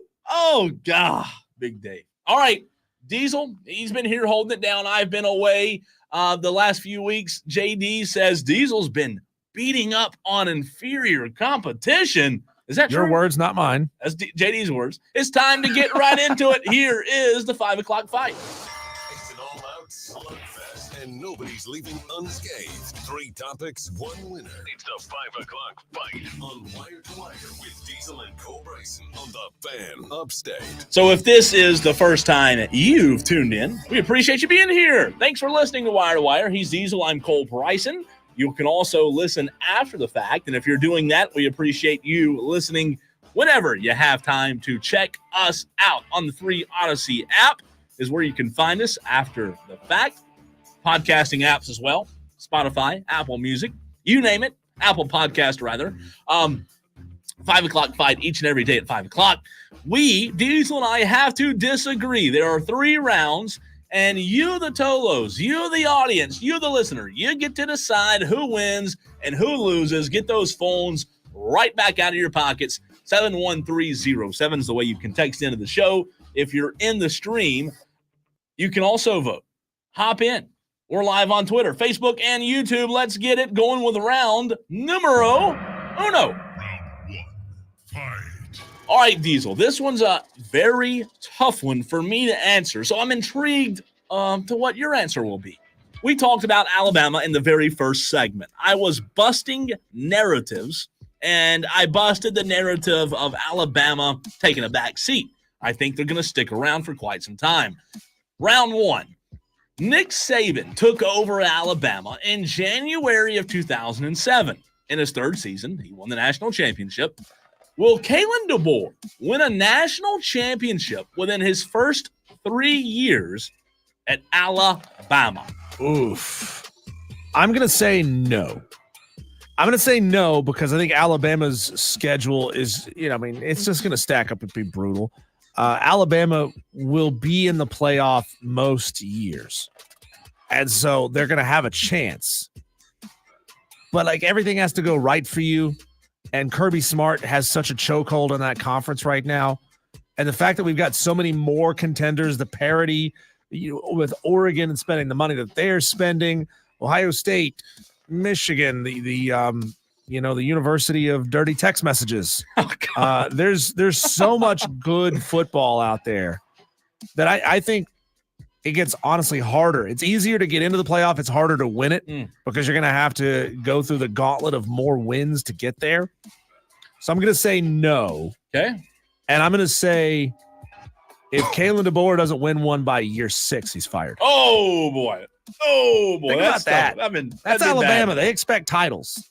No, it's Title Town. You're absolutely right. The T in Tuscaloosa stands for titles. Well, it does. I think he does. I think Kalen DeBoer does win a national championship within his first 3 years. I think Kalen DeBoer, as I said in the very first segment, I think he is walking into a situation that's very, very good. And I think the table's set quite nicely for Kalen DeBoer. And, if anybody can go follow in the footsteps of Nick Saban, Kalen DeBoer, who's 112 and 9 or something. The stat is in the very first segment. I have to go.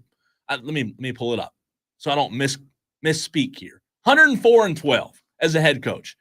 For a guy who's 104 and 12, I think walking into the situation that he's walking into, I think he will be A-okay.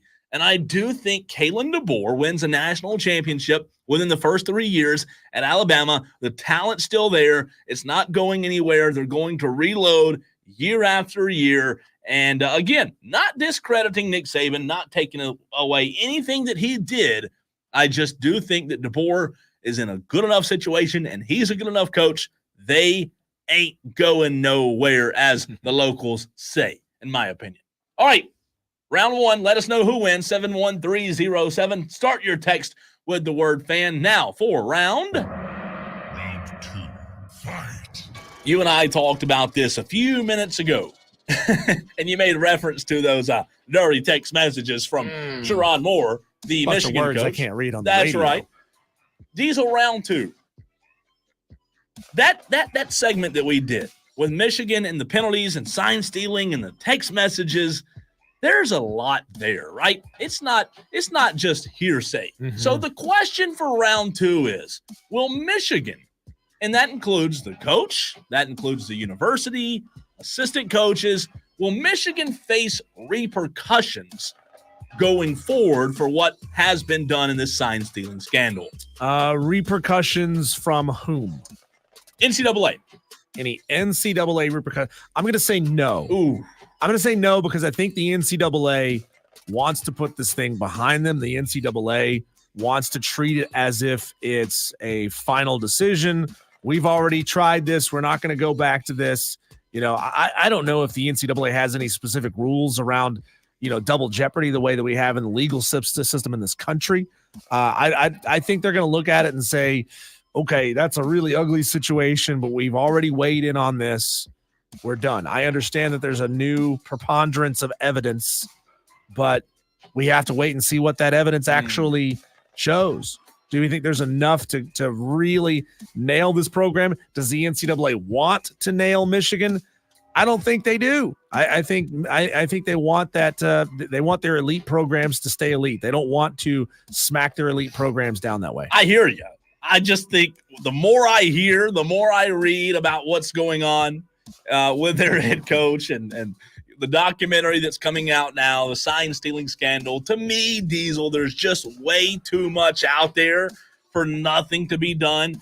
I do think the NCAA has to come down on them. I think they have to set a precedence here and say, look, Death penalty. wouldn't Ohio State fans be excited about that, right? Or would they?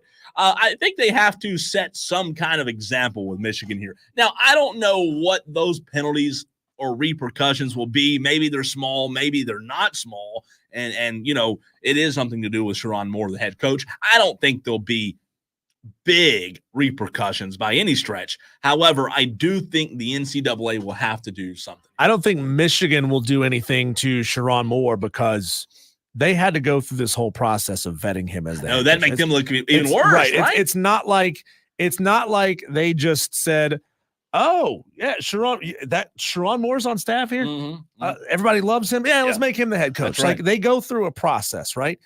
They should vet everyone as vigorously as they could. You would think as they can. You got to think that in the interview process of Sharon Moore, especially with the conversations that they had with Jim Harbaugh on his way out, they decided, we understand this is kind of a sticky situation, but we feel comfortable enough in our ability to weather the storm of whatever horrible PR comes out about this, that we're willing to take this chance on Sharon Moore. It's crazy. It's absolutely wild. I just don't see how you can do nothing. That's my whole point. How can you do nothing? So round one, again, to recap, Nick Saban, when he took over, he won a natty in 3 years. Will Kalen DeBoer do the same? Diesel says no. I say yes. Round two, will Michigan face any repercussions from the NCAA? Diesel says no again. I say yes again. That leaves one more round. Final round. Fight. Final round, Diesel. What's better? This is a tough one. I don't know how I'm going to decide on this. I just read this one for the first time, and I don't know where I'm going to go. A perfect buttermilk biscuit. You're making me hungry, by the way. Or perfect cornbread. This one's tough. This one's tough. Yeah. Like a perfect buttermilk biscuit. It's warm. It's soft. It's got a little butter on top. Maybe it's a little golden brown on top. I mean, it's just perfection, right? A perfect buttermilk biscuit. You can make a sandwich out of it. You can put anything you want to on it. Top it with gravy. It holds up. I'm going perfect buttermilk biscuit. No. It's hard to describe. When that salty, savory hits your tongue, that perfect buttermilk biscuit is the best. So again, we're splitting hairs as we do often. However, there's no way if there's cornbread on the ticket here. You've got to go with the cornbread. I love biscuits. You can tell by looking at me, I eat too many biscuits, right? However, man, you talk about that cornbread, that Xavier Leggett cornbread. You know what I mean? That Xavier Leggett cornbread with the black-eyed peas and yes, give me the cornbread all day long. People even dip it in milk. I don't know if you ever heard of that or not, but good cornbread. Good cornbread's hard to beat, man. And, being from the South, I got to go cornbread on this one. A good woman's hard to find, and perfect cornbread's hard to find as well. And, hey, this is entirely subjective. It's whatever perfect cornbread is to you. That's right. That's right. Everybody likes it differently. Some people like it a little saltier. Some people like it a little sweeter. Whatever perfect cornbread, whatever a perfect buttermilk biscuit is to you.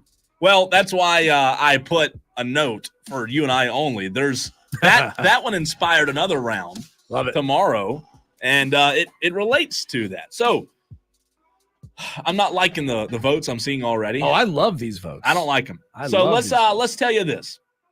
I'll tell you this. We're gonna get to your votes. 71307 on the text line. I really need your help, texters. I can't lose on my first day back, but if you want to suggest a fight, you can do so. Here's how. What do you want Diesel and Co Bryson to fight about next? If you've got an ass, I'll kick it. Submit your topics to diesel@thefanupstate.com. Subject line, fight on the Fan Upstate. I don't want to read these. I don't want to do it. Wesley Roberts is just killing me already. What did I do to Wesley Roberts on the stream? I mean, what I say to piss him off today? Come on. So, Wesley. Say it. I have to say it. I have to say it. Say it. Diesel 3, Cole 0. Yes. All right, next segment. What about Witt? What did Witt say? Witt says round 1, Diesel. Round 2, Cole. Round 3, Diesel. The biscuit wins it all. The biscuit. You got to risk it for the biscuit. Come you know on. what I'm saying? Come on. What did I do to piss y'all? Witt. So I at least won round 2 on Michigan. I guess Witt and Wesley, I mean, I don't think the NCAA has the stones to go after. Well, they Michigan may not. to open this thing back up. You know what I'm surprised about on these first 2 votes, though, and I know we got a lot of votes to get to, but I'm shocked.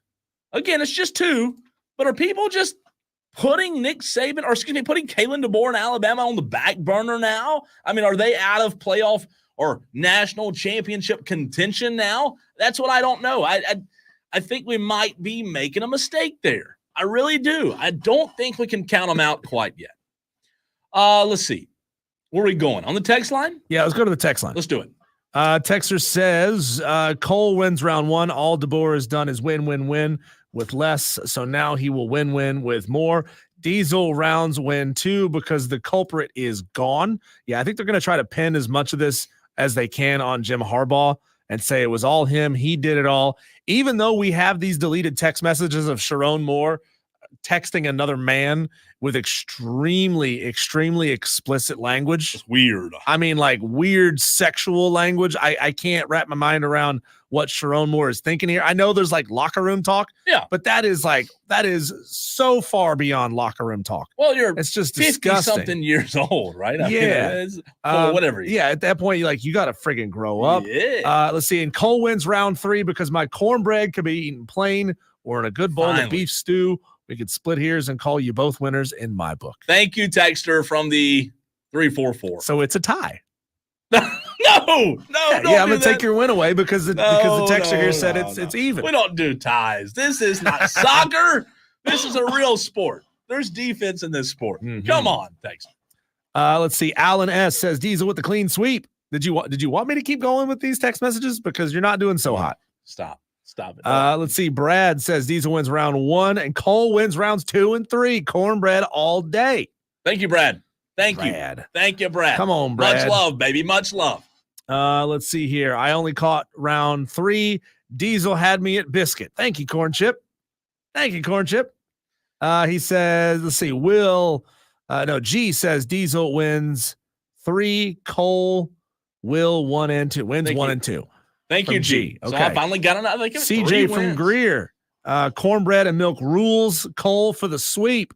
Text line's got my back, man. Trey from Kentucky. God almighty. I'm getting plastered over here. Cole 2 and 3. Diesel wins round 1. Let's see. Logan Simpson, Cole 1, Diesel 2. Biscuits do indeed win it all. Logan, what happened, man? What I do to you? Texter says 29-28. Diesel a split decision win.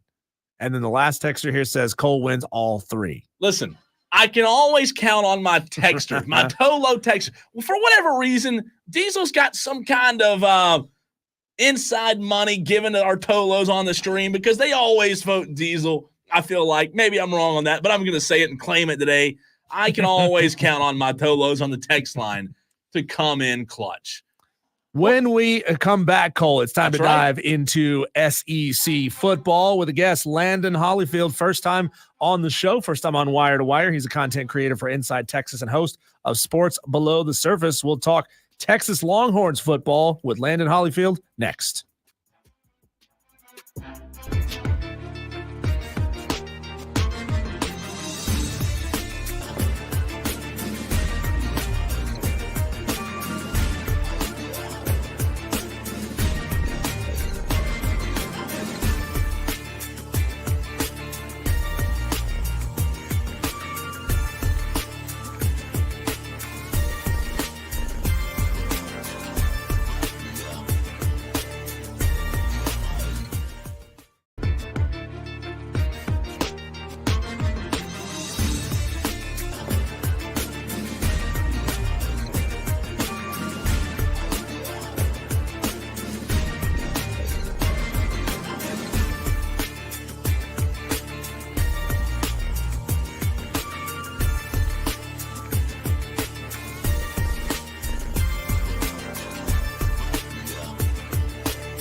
Cole, have you ever heard the saying, find someone who's crazy matches your crazy? Yeah, I have. You find somebody like that, you're going to end up in a good relationship. And that's my first question for our guest, Landon Hollyfield, content creator for Inside Texas and host of Sports Below the Surface. Landon, are Texas fans prepared to match SEC crazy with their own version of crazy? Can they bring that kind of heat? Well, I think first of all, let's do a mic check real quick. Can you guys hear me okay? Yeah, we got you. I think we're good, man. Loud and clear. Appreciate it. Good deal. Well, first of all, gentlemen, thanks for having me. Appreciate y'all. This actually, I guess it's about a year to the day that you brought me on last time, and I came on your radio waves saying crazy things at the time. For a lot of your listeners or viewers, I'm sure were probably either scoffing at me or laughing at me, or maybe a combination of both, when I said that, Texas was the 2023 version of the Texas Longhorns was the best and most talented team that they had on campus on the 40 acres since at least the last time that they participated in the national championship, which was 2009.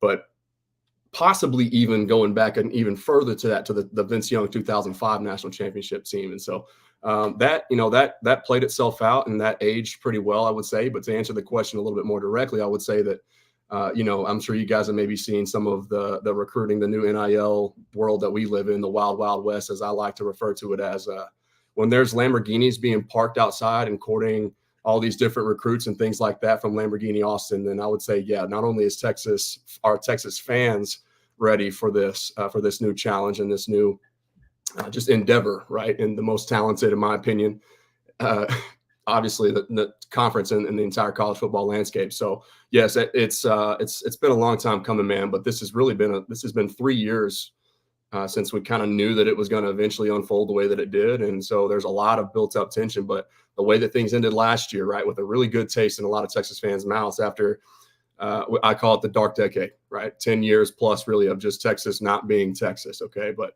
that sleeping giant finally woke up, and it was cool to see. And now we're taking all that energy from a year ago, winning the Big 12, going out with a bang, and then, being a couple plays away really in the corner of the end zone there with A.D. Mitchell and Quinn Ewers from locking horns, no pun intended, with Michigan in the national title game. So to answer your question, though, yes, the answer is absolutely yes. Landon Hollifield joining us on Wire to Wire, content creator for Inside Texas and host of Sports Below the Surface. Landon, what is the experiment with Arch Manning going to look like a year from now? And the reason I say experiment is because he's behind Quinn Ewers, who we all know is a very talented quarterback. Where is this thing going to head? And is Arch Manning just going to wait it out? Yeah, so that's the thing that I've been trying to get people to understand, because this has been it's a great question, and it's a question that I've received many times since the news of him committing and signing to Texas broke, right? So his familial ties and the experiences that they have all had, not just with his dad, but his grandfather, and both of his two uncles, each of which are in the Hall of Fame, right? It's a very calculated and methodical approach. Okay. And so at the time of his commitment, prior to the 2023 season playing itself out the way that it did, I was publicly supporting of Coach Steve Sarkisian, and it was more so cautious optimism, right? Because I was just ready to kind of see it all come to a head and really just, for lack of a better term, watch Texas be good again. Okay. But to have, once Arch Manning committed, who's, arguably, let's call a spade here, the most sought after recruit that I could ever recall, just because of the last name. Okay. The talent, like you can just say what you want about what you thought about his performance and his prowess in high school, coming from a small private school, right? The level of competition, like in some cases, he was bigger than the offensive linemen that were blocking for him. So there was some people that were sort of mocking that whole situation. Okay. But just remove all the high school performance and accolades that he had accrued over his time there.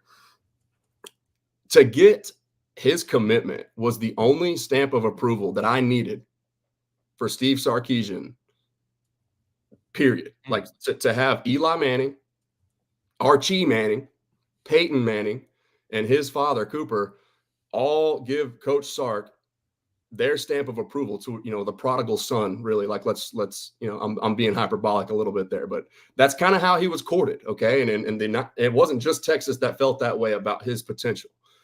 So, that was all that I needed to see. It's they bought in to the head coach as well as the program. There's some other familial ties kind of behind the scenes to the university as well. And so the love for Texas was always there, but Steve Sarkisian was the cherry on top. And so the track record of putting quarterbacks into the NFL dates back all the way to his time at USC. And seeing things play out the way that they did a year ago, I think it's like if they were bought in towards being patient and trusting in the process and believing in the coach as well as the rest of his coaching staff prior to last year, it's even that much, that bar has been raised even that much more now. And so, but I will say this. So while patience is technically something that we can tie to Arch Manning's name as of right now, this is Quinn Ewers' team, make no mistake about that. And Quinn has taken that next step. And let's just say that based on the things that I'm hearing from the inside Texas sources who are in and around that program every single day, and then the words directly from Coach Steve Sarkisian himself, the physical and the mental have both taken that third year leap that you would like to expect from any quarterback all across the country. But it's happening. It has happened. Things are looking and trending in the right direction. Like, this has all the makings of a legitimate Heisman contender and a first-round draft pick. I know people think that's crazy because of some of the things that they've seen. Like, Quinn hasn't necessarily lived up to the perfect 1.000 overall high school recruiting ranking that we saw coming out of South Lake when he declared, or I'm sorry, when he graduated a year early and headed off to Ohio State. So those expectations haven't been met yet. But from the things that I'm hearing, let's just say those expectations are more than well on their way right now. But so to put a bow on this discussion here with Arch, I'm also hearing, and there's some kind of rumblings behind the scenes that when you have two quarterbacks, so this is year 3 for Quinn and Coach Sark's system, which is an NFL, it's a calculus level, an AP calculus level system. And that's part of the reason why the guys that are wired the right way, the intangibles in between the ears that get into that stick to his system and buy into the process, they get to the NFL. They play on Sundays because this offense prepares you for that. It's very, very, very in depth. But when you have the two guys like Arch and like Quinn who are wired the way that they are and are doing all the film study, taking care of their bodies, sleeping, all that stuff, right? Like just the intangible things lining up with their physical skill set, that's obvious to everybody with a set of eyes.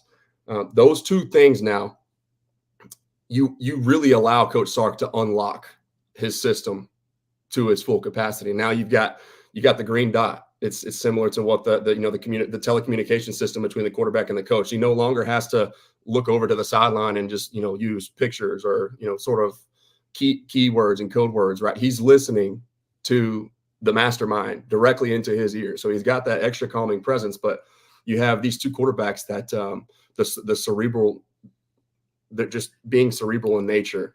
It's allowing Coach Sark to really just go all in and unlock everything. And so you're going to see Arch Manning. There's going to be a package for him, and it won't take an injury to Quinn Ewers or I should say a blowout, and like for or against Texas for you to see Arch Manning this year. It's going to happen just because of the level of preparation, the background that he's got, and the time that he's putting in trying to master the system. Coach Sark trusts him as well. And so I likened it to 2006, seeing Chris Leak and Tim Tebow. Arch Manning, in this case, being the more of the freshman Tim Tebow of that team, right? With Quinn as still, holding all the reins from mastering the offense and handling everything else in between. But Arch Manning, the bigger body, the little bit more fleet of foot athlete, all right? So a little bit more physically imposing than Quinn Ewers is. So you're going to see both of those guys, like I said, regardless of injury or regardless of the outcome of the game. When the fourth quarter arrives. So Landon Hollifield, content creator for Inside Texas, joins us here on Wire to Wire with Diesel and Cole Bryson. Landon, what is the most satisfying outcome of Texas joining the SEC going to be? Getting all that money, which Texas has a lot of, and they're very familiar with having a lot of money, or getting the chance to beat up on little bro Texas A&M once again? Yeah, man. So that's definitely one of them.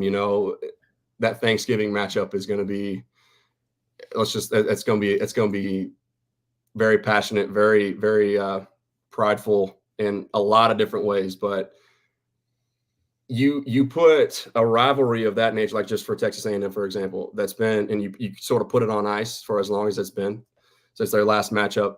It's going to be heated, it's going to be hated, and it's going to be a lot of fun, right? Texas A&M, regardless of how their season plays out, let's say it's just an average year at best for them. Texas has all the makings of, potentially being back into the college football playoff again.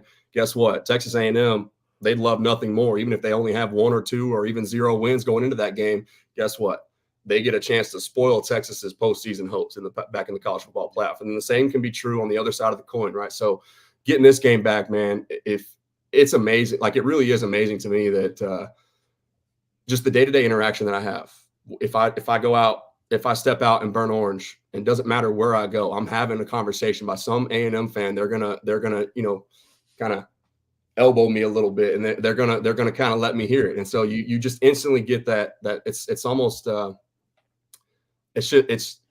don't even know how to describe it, man, but you just the passion is there. It's been a long time coming, and people are literally salivating for that game again. But the excitement, it's heading into the big boy leagues, man, and then having a chance to watch the true pageantry of the sport, where football is a way of life in the Southeastern Conference, and where it really does just mean more, quite literally, the slogan of the SEC, right? And then you add 2 programs of the caliber and the history, blue blood programs, let's call it what it is, of Texas and Oklahoma, putting them into the big leagues of the SEC, man, and then getting to watch Texas just sort of cultivate new rivalries, encounter new fan bases, see new cities, new sites, new traditions. That's what we love about college football more than anything, me personally, right? But I know that that's true for everybody across the country. It's the pageantry of the sport that makes it so much different. And man, I just can't wait to finally be a part of it. It's going to be a blast.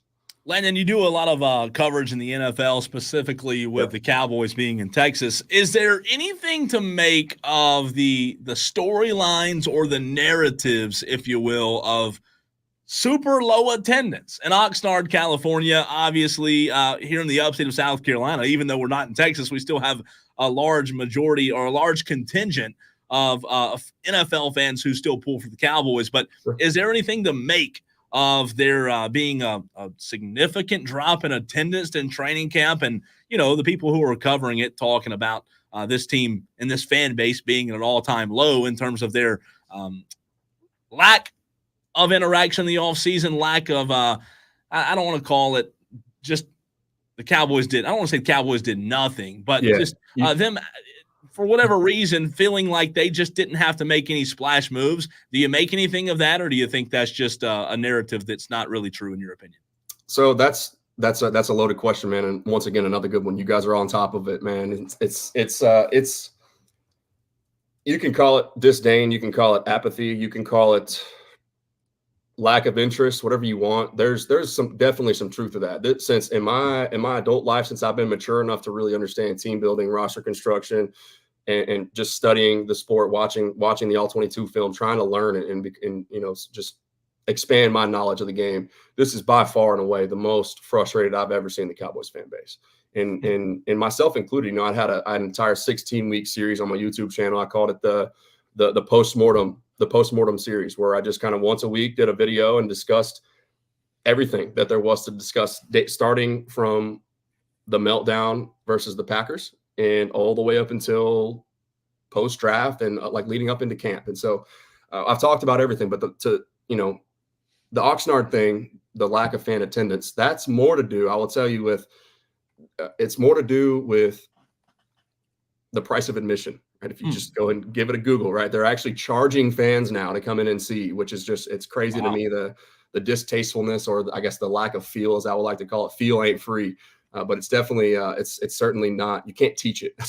That's like a professional baseball term, I guess, that I picked up. But you got to have some feel, man. And Jerry Jones, it seems as if he didn't really have much of that. But I would definitely attribute the lack of attendance more towards them literally charging fans to come in and watch practices. Because in years past, to my knowledge, it had never been that way. Yeah. I've never been fortunate enough to be in Oxnard for training camp, but that's the people that have been around a lot longer than I have, the guys that I look up to, some of my colleagues, for lack of a better term here, that's what they're telling me. And so I'm riding with that. But the fan apathy is real, and there's a lot of frustrated fans who are ready to give in or give up, I should say, give up hope. But if you're one of those out there listening, and if you guys have, I don't know how we're doing on time here, but I've got a couple very quick ways to sort of let's just say soothe your soul in that regard. Yeah, Landon, we'll give you a second here in just a second. I do want to bring this up. It's fascinating that's where the conversation went. If NFL fans are having issue with paying to get into practices, I saw an article last week about how multiple college football programs across the country, Georgia included, I specifically remember Georgia on the list. I don't remember who all was involved, but now they are charging fans to come in and watch practices in college so that they can use that money to fund their NIL efforts. I was just about to say, somebody got to foot the NIL bill, right? Yeah. I do want to ask you one quick question here, though, about Texas before we get back to the NFL. It's easy to say anything short of going 12-0 is a disappointing season for Texas, but like with the competition elevated in the SEC, that's going to be really tough to achieve. 5 preseason top 25 teams on that schedule. In your mind, what minimum record satisfies Texas fans? And I understand there's a lot of nuance in there. It depends on who you lose to, how you lose to them, if you lose to anybody at all. But is it 12-0 or bust, or would Texas fans be ecstatic with a 10-2 season, first year in the SEC? The latter part of that question, would they be ecstatic with a 10-2 season? The answer is unequivocally yes, because that 10-2 record with the strength of schedule that Texas is going to have playing and, leading off, not literally leading off, but week 2 going into Ann Arbor playing against the reigning national champion. If you're 10-2 with an SEC caliber schedule that features Georgia, Texas A&M, and Michigan, then you're going to have a legitimate case. And then with the brand that Texas brings, the money that they provide, that's always going to be in the discussion as well. But they're getting in the college football playoff if they win 10 games. Now, so let's expand upon that just a little bit, right? Going back to 2021, 5-7, Steve Sarkisian's first year. 2022 was 8-5, right? That's a 3-win jump. 2023, a year ago, another 4-win jump to 12 wins, 2 total losses. And then, you go and you put 11 guys in the NFL draft, which is a record for the program dating back to, I think, 1994 when they first expanded the NFL draft to seven, or they shortened it to 7 rounds. So, but then you get to SEC Media Days and you hear coaches like Kirby Smart, Lane Kiffin, and Brian Kelly. They're all acknowledging without necessarily even being provoked. Like the media was catering to the Texas narrative, right? Because it's a hot topic with those 2 brands coming into their league. But they're all saying, yeah, Texas is the real deal. They're a legitimate conference title contender. And if you're a conference title contender in this conference, guess what? You're also a national title contender too. And another thing too, I want to acknowledge this as well, just so people don't necessarily try to accuse me of being overly biased, because the role that I have now in my new post-playing profession in this sports media business, as you 2 gentlemen are well aware of, right? You have to do the best that you can to remain as objective as possible. And I don't want to overlook Oklahoma in this whole discussion here, because Texas is taking the forefront. They were recency bias, I guess, if you want to call it that, right? The last team of the 2 to play in the college football playoff prior to making this jump. But let's not dismiss what had happened in the last, just say, 10 years, the dark decade of Texas, right? Oklahoma has dominated that game. Okay, I think they're 7-3 in the last 10 games and 10 matchups with Texas.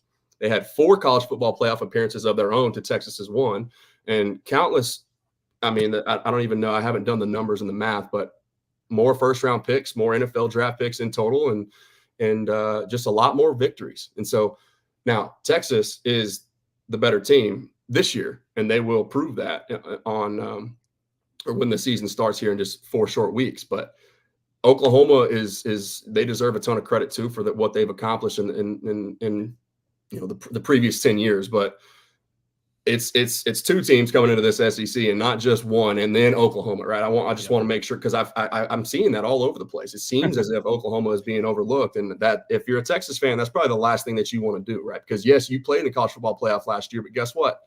One of the teams you didn't beat, Oklahoma. So, man, it's.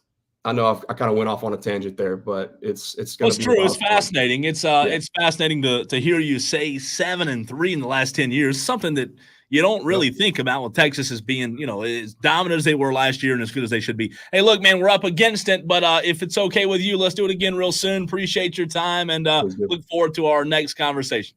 Yes, sir. Salute, gentlemen. Appreciate you having me on. Talk to you soon. Absolutely. That's Landon Hollifield. Appreciate him coming on the program as well. Content creator for Inside Texas and host of Sports Below the Surface. We're going to keep it on the college football landscape. Coming up next, Diesel, we debut a brand new game today. And you, Diesel, get to decide how long the game goes. We'll find out what it is next.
All right, I teased this earlier in the show as well as coming out of that last segment. We're playing a new game that may last one day. It may last 10 days. We don't know. It's up to Diesel. I'm going to give him some statistics, I guess you could say, some reasoning on what he should do.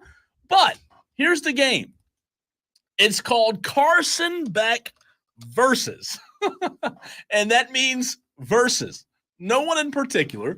But the way the game works, Diesel, I will make a short segment of this every single day until you find a quarterback that you would rather have over Carson Beck. Basically, who would you rather have leading your team? I've told you I don't think Carson Beck's the best quarterback in the country, but many people do, right? Because of his team and who he played behind and the talent that he has. And I get all of that. Okay. But we're going to start easy. Every day it'll get a little more challenging. So am I trying to see if I would rather have this quarterback if I was Georgia or if I was starting a neutral team? A neutral team. Okay. You pick the quarterback. This is your guy. And again, if you pick the guy that I'm going to give you today, the game's over. Which is fine. It's okay. We have more to talk about. If not, we'll go every day until you find one that you do.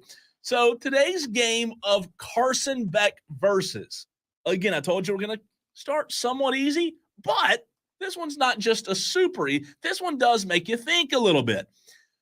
Today's matchup, Carson Beck versus Shedeur Sanders of Colorado, the quarterback who was at Jackson State 2 years now, his second year at Colorado. Diesel, the game could last one day or it could continue until tomorrow. What is going to happen? Is the game going to end or no? No. Shedeur Sanders shows flashes of greatness, and I know that he's got it in him, right? Okay. We don't know for sure how good Shedeur Sanders is because he's playing behind subpar everything, right? He's playing behind a subpar line. He's playing behind subpar receivers, and we just don't know how great he can be. So I would rather have the known quantity of Carson Beck, who, by the way, throws a ton of passing yards and a ton of touchdowns against some of the best competition in the game, over somebody that I don't trust. I don't trust Shedeur Sanders. I trust Carson Beck. I mean, I'm looking at his, not even including the Florida State game because he was playing against, a triage unit. Yeah. But against Alabama, JV team. Against Alabama, he completed 73% of his passes. Against a top 20 Tennessee, he completed 80% of his passes. Against I'm with you. Top 10 Ole Miss, 72% of his passes. I mean, and he had 3 touchdowns against Tennessee, 2 against Ole Miss. He didn't have any touchdowns against Alabama, but they still only lost that game by 3. It's true. So for a little comparison in 2023, Carson Beck last year, 302 of 417, which, by the way, as Diesel said, 72.4 completion percent. Pretty good. 3,941 yards last year. He was just so short, Diesel, of breaking 4,000 yards last year, 24 touchdowns, 6 interceptions. Shedeur Sanders last year, 3,230 yards, 27 touchdowns, only 3 interceptions. So let's look at the yards. About 800 less for Shedeur. Touchdowns, he had 27. Carson had 24.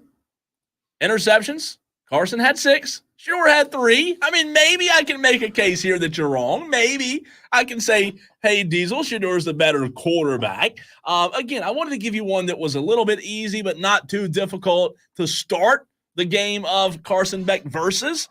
But I think that this one does at least make you think a little bit about it. Like, this one isn't just a no way Jose, is it?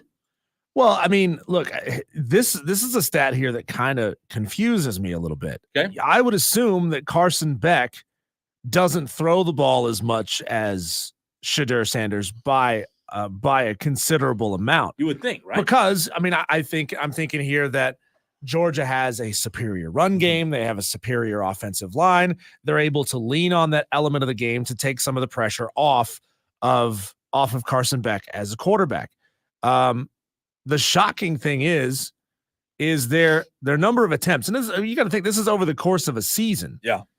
It's only a difference of 13 attempts. Wow. 13. Shedeur Sanders attempted 13 more passes than Carson Beck. So I'm thinking, okay, goodness, maybe they have more touchdowns, or maybe Shedeur Sanders had more touchdowns because he threw the ball a ton more because he didn't have a line. Yeah. He didn't have a defense. We also got to consider the fact that he did that in the Big 12. Yeah, it's true. Where there's no defense. So putting up massive numbers. Were they playing the Big 12 last year? They play in the Pac-12. It's so hard to keep track.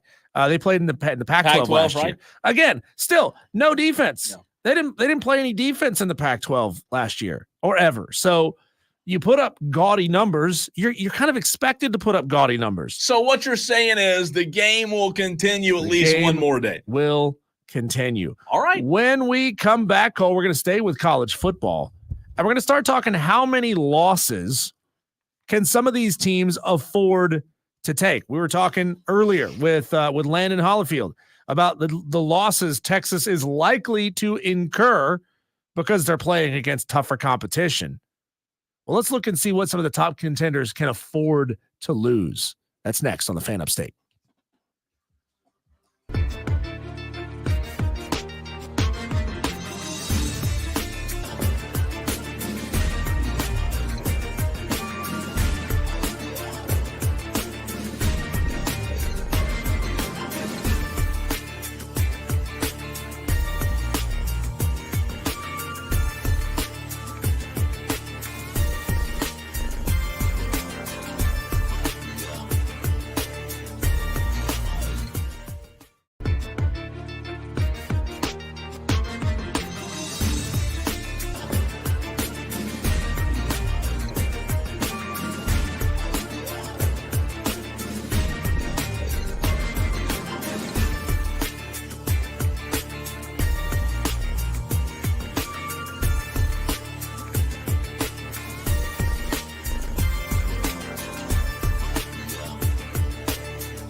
Cole, with the college football playoff expanding, we all hoped for more parity in college football.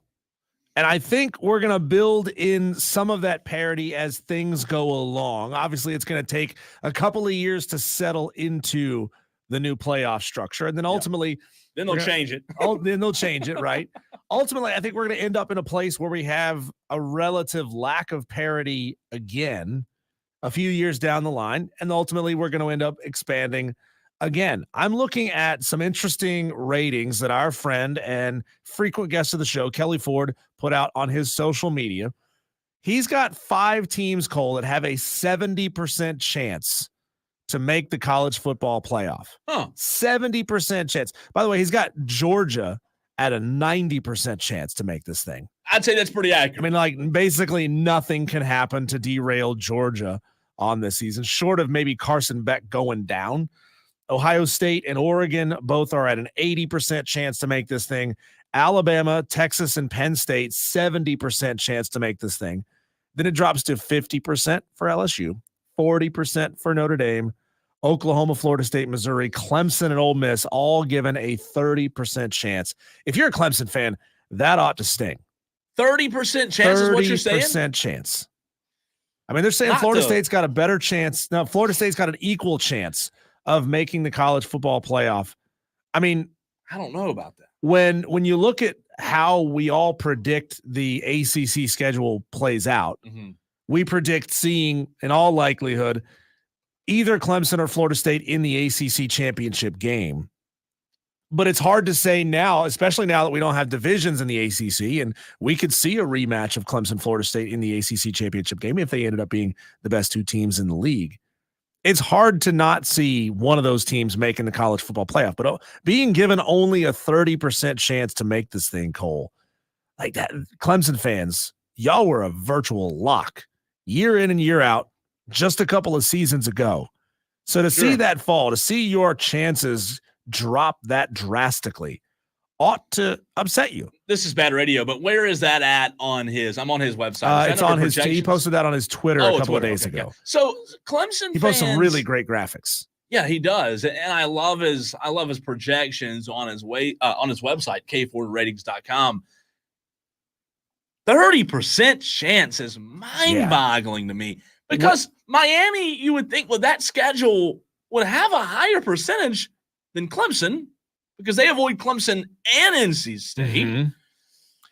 Kelly is equally down on Miami as you are. Oh, is he really? I mean, you look at the ease. He's looking at that ease of schedule, Cole, and still predicting losses in there. Yeah, that's going to eliminate Miami from the college football playoff discussion before things even get that far. And I agree with what Madcraft says. 30% is ridiculous for Florida State and Clemson. Miami should be around that number. Florida State and Clemson should be 50% or higher. What I find interesting about that is when you juxtapose it with his mulligans list. This is a list of schools and the number of oopsies they get over the course of a season. I love that. Oopsies. Yeah, you oopsie, you screw up and lose a game that you're not supposed to lose. Had those. Yeah, they have. They haven't still made the college football playoff. Yep. The problem specifically for Clemson there, remember 30% chance to make the playoff. And remember, all this is based on returning statistics and running the numbers and things like that. He has Clemson as you get 0 mulligans. You cannot lose a game. That I think is what puts Clemson at that 30% chance. That's what explains that 30% shot to make this thing. Clemson cannot lose a game if they want to make the college football playoff. So all right, so let's say this. They have 12 games on their schedule. Let's say they lose to Georgia but win out. That would mean they beat Florida State. That'd mean they beat NC State, and you're 11-1. Let me tell you this. There is no way you can convince me right here on August the 5th that if Clemson finishes 11-1, they're not making the playoff. That's crazy to me, isn't it? Dude, what am I missing here? He's also looking at Georgia, giving them a 90% chance to make the college football playoff, and says they could still lose 3 games.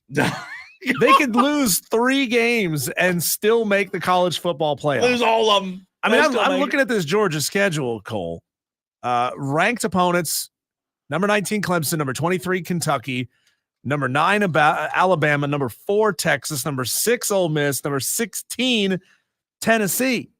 And like, yeah, I mean, they could very easily drop the game at Alabama because that's a top 10 game on the road. I think so. And certainly that happens. That doesn't really affect their playoff hopes at all. They could lose at number 4 Texas. God. That's when I start to disagree with Kelly. If you're now losing to 2 top 10 teams in a month. Yeah, that's tough. Now remember, it's not like a calendar month, but it basically is. It's September 28th, October 19th. If you lose 2 games in a month on the road at top 10 opponents, the punditry starts looking at that and says they don't have what it takes to win big games. Well, they're on not the the road. same team they were. Right. You know, if you lose 2 of those games in that month time frame, their 3 hardest games, they have to go on the road and play Ole Miss in a couple of weeks after that. So listen, I get that their schedule's brutal, but I just don't know that. 2 games maybe. Yeah. 3 games, they ain't making the playoff with 3 losses. There's no way if you lose on the road at Alabama, on the road at Texas, and on the road at Ole Miss, you can convince anyone that is a team good enough to go win a national championship. You lose on the road at Ole Miss, and I don't want to say the dynasty's over, but come on. If they do that, the only way, and I don't know, I don't even know if this mathematically could happen. The only way is they somehow limp into the SEC championship and win the game. Yeah. I mean, again, it would take a much smarter man than I to look at schedules and figure out a path where Georgia gets into the SEC championship game with 3 losses. I mean, you get there, you clearly still have a roster of talented guys. Yeah, you do. But still, you got to win. That's just, you could even lose by a field goal in all 3 of those games.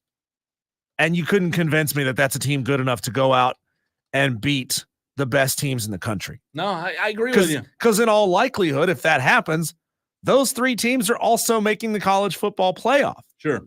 So now you'd be the last place team in that conference.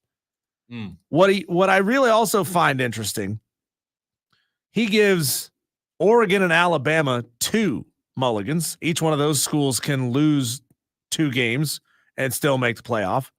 He gives Ohio State, Texas, Penn State, LSU, Notre Dame, Florida State, Kansas State, and Iowa 1 mulligan. So Florida State could lose, for example, to Clemson, middle of the season, still get into the college football playoff. Their margin of error gets a little slimmer, but they could still lose 1 game and get into the college football playoff. What I find fascinating also that Kelly Ford put out is his list of teams that need a big time upset. Yeah, let's to get into the playoff. So this is not in any particular order, I would love to find out what we can look at these schedules and see what game do we think they need to upset in to guarantee their spot in. Just to get in. Yeah. Okay. Miami, Tennessee, Michigan, Southern Cal, SMU, Liberty, TCU, NC State, Kansas, Oklahoma State, Virginia Tech, UNC, Boise State, UT San Antonio, and App State. So let's start with the very first one, Miami. I don't think they need an upset win. Well, if you consider Florida State that win, maybe so. So we talked about this earlier. We touched on it briefly. 2024 Miami. You're at Florida. That game will be close, in my opinion, but I do think Miami wins. I don't think that's an upset. I don't either. Yeah, I don't on either. the road at Florida, as down as that program is, that's not an upset. Okay, then the next 5 you can take off: A&M, Florida A&M, Ball State, USF, VT, Virginia Tech, Cal. Then you have a bye week. Louisville's going to be good. It might be a tricky game at Louisville. Then you have Florida State. So 2 weeks in a row, you have Louisville, Florida State, Duke, Georgia Tech, a bye, Wake Forest, and Syracuse. Remember that Miami is preseason number 24. So Kelly Ford on those ratings, Diesel is saying they'd have to beat Florida State, I guess. Yeah, you'd have to look at that. I mean, if you get to that point, Cole, and you're 1, 2, 3, 4, 5, 6, 7-0. If you're 7-0 and you're Miami against an awful September schedule, Florida A&M, Ball State, USF, you're not getting any style points for winning those games. No. Maybe like 15 years ago, USF, you get a little bit of respect for that, but not now. So really at that point, you're 1, 2, 3, 4-0 because A&M, Ball State, Florida A&M, not Texas A&M, Florida A&M, Ball State, USF don't count. Sure. So you're 4-0 at that point. Do you really think that you've jumped from 25 to a minimum 12? No. At that point, not even close. So I do agree with Kelly in saying you have to beat Florida State. Beating Louisville, and who knows what Louisville's going to be at that time. That's late October. But you have to beat Florida State if you want to get into the college football playoff. You do. You have to beat them. And I guess to his point, that's the one game that for Miami is the game they have to win because you can go 11-1 and not get in. Well, that's what I'm saying. Their strength of schedule is not good outside of that game. So yeah, they're going to have to win one. Who are a few other teams on that list? Tennessee. So Tennessee's got to win one. Okay. So Tennessee's got NC State neutral site. Not a gimme. That's going to be a good game. It's not a gimme, but I don't think that impresses anyone. Okay. That's going to be a good game, by the way. We'll do who was it that sang a song that don't impress me much? Shania Twain. We're doing our Shania Twain. If you're Tennessee, do you have to upset Oklahoma to get into the playoff? Okay, I'm looking at their schedule. Alabama, October 19th, Kentucky, at Georgia. I mean, you don't have to upset Georgia to get in. Okay, so you're saying, let's play it like this. You lose Oklahoma. Tennessee's preseason 16. So you lose to Oklahoma, and then let's call it you lost to Georgia because that's not that's a loss. Oklahoma is essentially a peer school at this point, being 14-16 in the preseason rankings. So that Diesel would give them 2 losses. So you'd be 10-2 with wins over Chattanooga, NC State. Let me read the big ones. NC State, Arkansas, Florida, Kentucky, Mississippi State, and Vandy. Yeah, you know what? That's a fascinating conversation because they're going to be 10-2 unless they just lay an egg. I mean, who else? Find one on that schedule. Who else are they going to lose to? It'd have to be NC State, wouldn't it? If you say they have to have 3 losses, maybe Kentucky, but I don't see them losing to Kentucky and Knoxville at a night game. No, they're going to beat Kentucky. Mississippi State's not any good.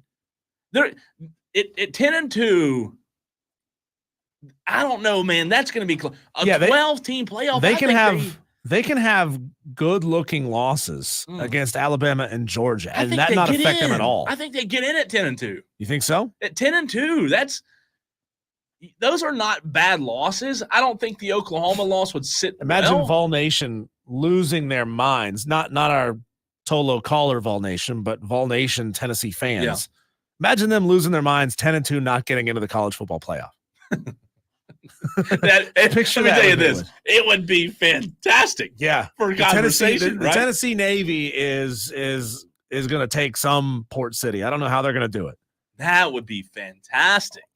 However, a 10-2 Tennessee team, I don't know. That's a good team. Like if you go 10-2 and your only losses are Oklahoma and Georgia, and somehow, some way, I don't think they will. If they go 11-1, obviously we're having an entirely different conversation here. They're getting in, but man, that's fascinating. The crazy thing, NC State, I think, could get in. They need an upset, according to Kelly. They need to get in. NC State, they could upset Tennessee and get in.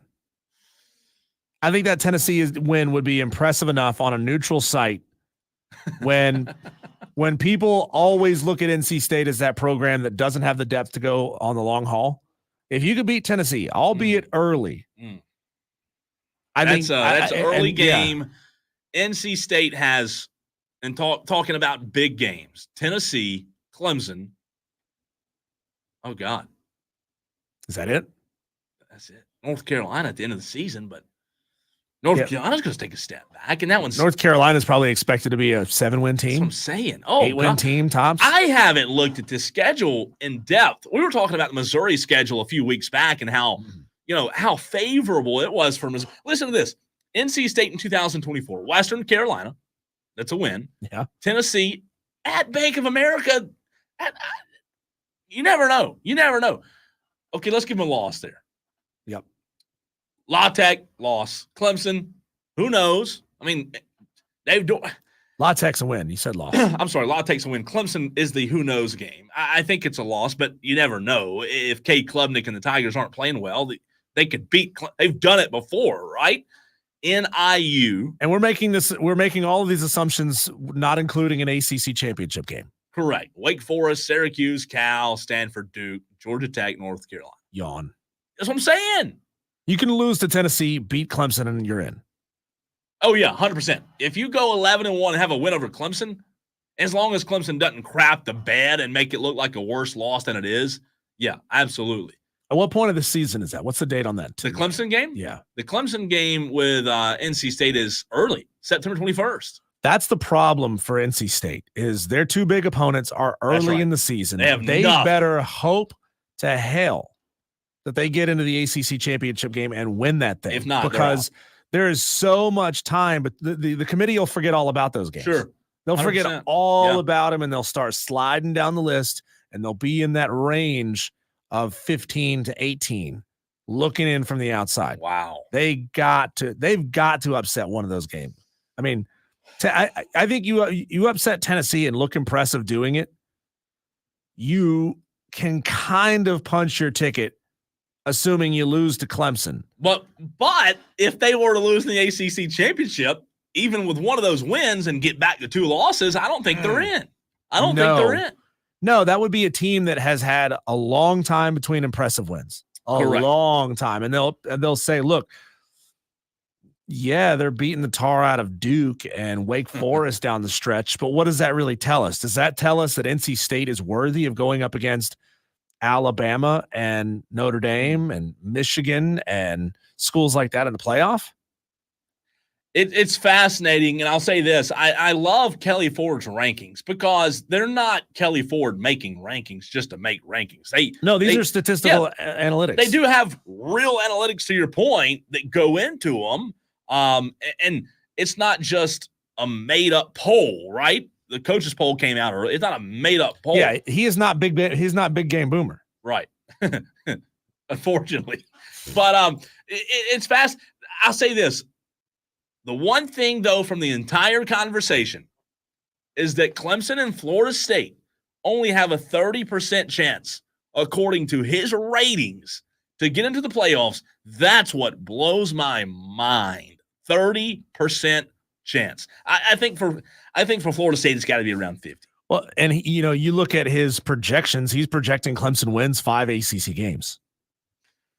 Yeah, and well, that makes sense. If you win 5, yeah, your percentage of getting in obviously is very low, but still, that's to be fair, I mean, winning. Nobody has a projection of winning 8 games. I mean, he's talking about the statistical probabilities of winning the number of games, and Clemson is right there with Florida State. Excuse me, not 5, 6. 6 games, 6 ACC wins for Florida State and Clemson. The statistically highest likelihood outcome. Wow.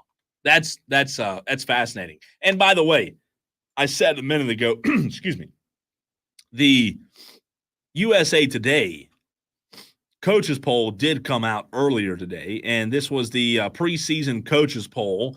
I believe Diesel did mention it in the Daily Wires. Georgia received 46 first place votes.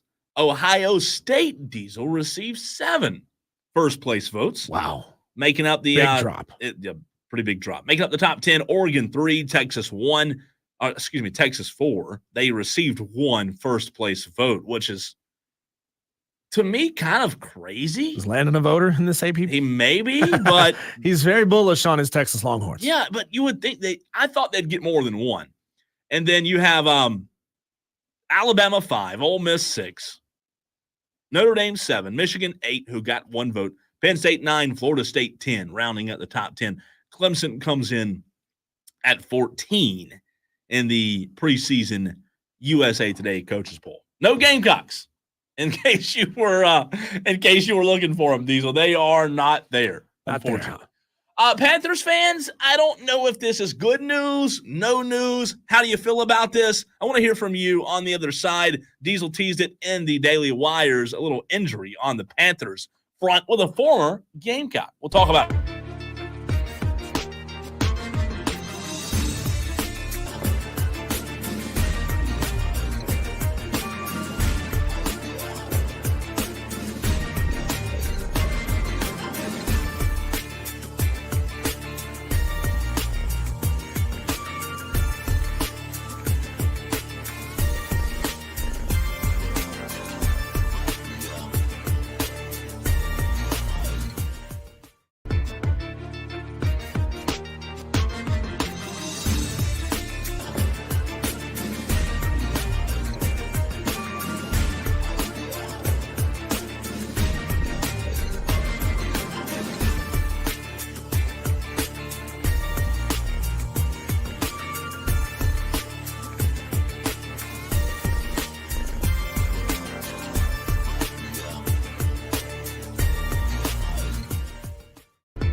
Well, the Panthers, Diesel. I didn't mean to cut you off there. I was going to say, in your face, North Korea. We just beat North Korea in women's Greco-Roman wrestling in like 60 seconds. I had that kicked her communist ass all the way back to North Korea.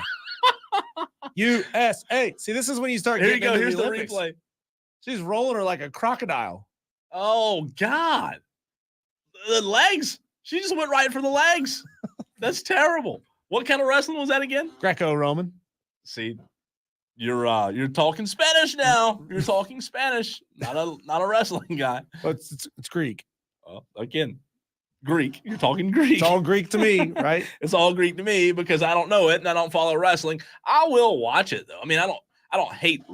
We're talking real wrestling. Yes, wrestling, not wrestling. That's correct. Real wrestling, I will watch. That was women's, and I thought it was a man because. Never mind. Anyways, Panthers. You talked to Anish Shroff. We did. What was that? Thursday, Carolina Panthers Fan Fest. You and Roberto talked to Anish. Before we get into Xavier Leggett, I did not get to hear Anish, obviously, as I was in Nicaragua. But what did you take? I mean, did he drop anything that Panthers fans were just left clinging on to, or is there just kind of same old right now with the Spartanburg less training camp? Yeah, kind of same old, honestly, with Anish. Yeah. I think he's optimistic and measured this year. I think he told us he predicted them winning like 9 games last year. Cool. So obviously Anish was really bought into the Bryce Young hype. This year, it seems as if he is much more measured in his approach, which is good. He gets to watch the work that they're putting in on the daily basis. Yeah. And so Anish is clearly optimistic about their ability to improve their win total over last year, but he's not, betting the farm on it that they're going to win 10 games and go to the playoffs. You know what? It's interesting because last year with a coach, in my opinion, less superior than Dave Canales, I would have thought more like 4 or 5. And then you get Dave Canales this year, much upgrade from Frank Wright. You would think maybe 6 or 7. However, they won 2 last year. He's definitely high on the vertical integration, the alignment of the pieces that are now in place. I mean, Dave Canales is a guy who has coached quarterbacks like Bryce Young. Yeah. Multiple occasions and has done the right things with them. He was just talking about the lack of integration and the lack of alignment with Frank Reich, who is a very different kind of quarterback himself and has coached different kinds of quarterbacks over his career. He talked about this desire to experiment and make a coaching staff of odd couple coaches from all over different styles, and thought, hey, mismatch. You bring in a West Coast offensive guy. You bring in a stand behind the center, take a snap from under center type of guy like Frank Reich, and they'll just figure it out, right? It'll be an explosion of ideas. It'll be a supernova of ideas, and they will somehow meld this thing into something that really works. And it just didn't happen that way. It's interesting with Xavier Leggett, and I heard Rob Brown and Lonzo talking about it this morning with his injury, where we do have some updates. As of an hour ago, rookie wide receiver Xavier Leggett's MRI showed no fractures in his foot. It's a good sign, and he will be listed as day-to-day. Now, from the on-the-field standpoint, Diesel, it's just a starting point. It's still early August, right? However, Joe Pearson, Joe is with, I want to make sure, he's with The Athletic. Joe wrote 39 minutes ago that it's just a starting point, but Xavier Leggett, however you want to say it, has been listed as second team behind Jonathan Mingo on Panthers' first depth chart of the summer. So I guess that's where my mind goes now. If he's healthy, if he's good to go, you go and you take a guy like Xavier Leggett in the first round.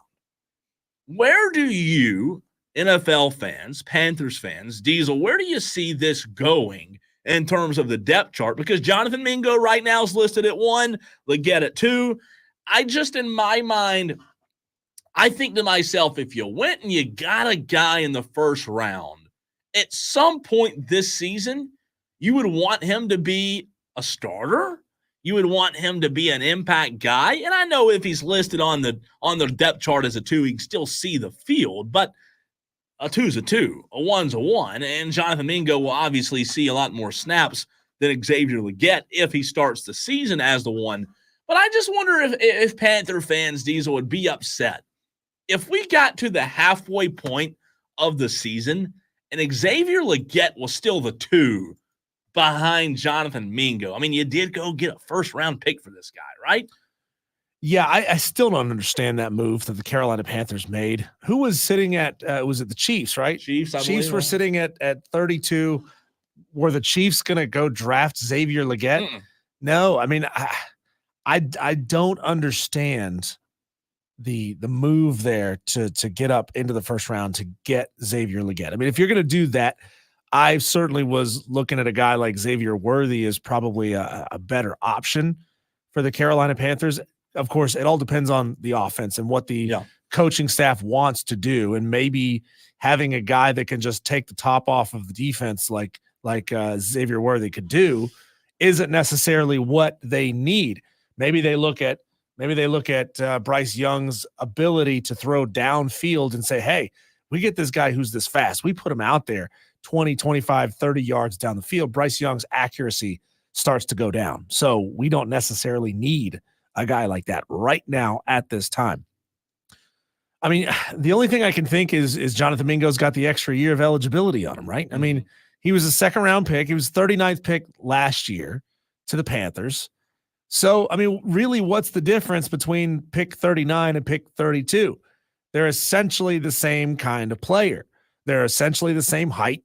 Xavier Leggett has him by an inch, and he's like 5-6 pounds heavier than Jonathan Mingo is. So I think they have to be basing this off of, and this is something even Steve Smith told us, the work that Jonathan Mingo has done. A lot of people are really excited about Jonathan Mingo's ability to flourish this year. And maybe it's a good thing that you're not putting a ton of pressure on Xavier Leggett as a rookie in the NFL.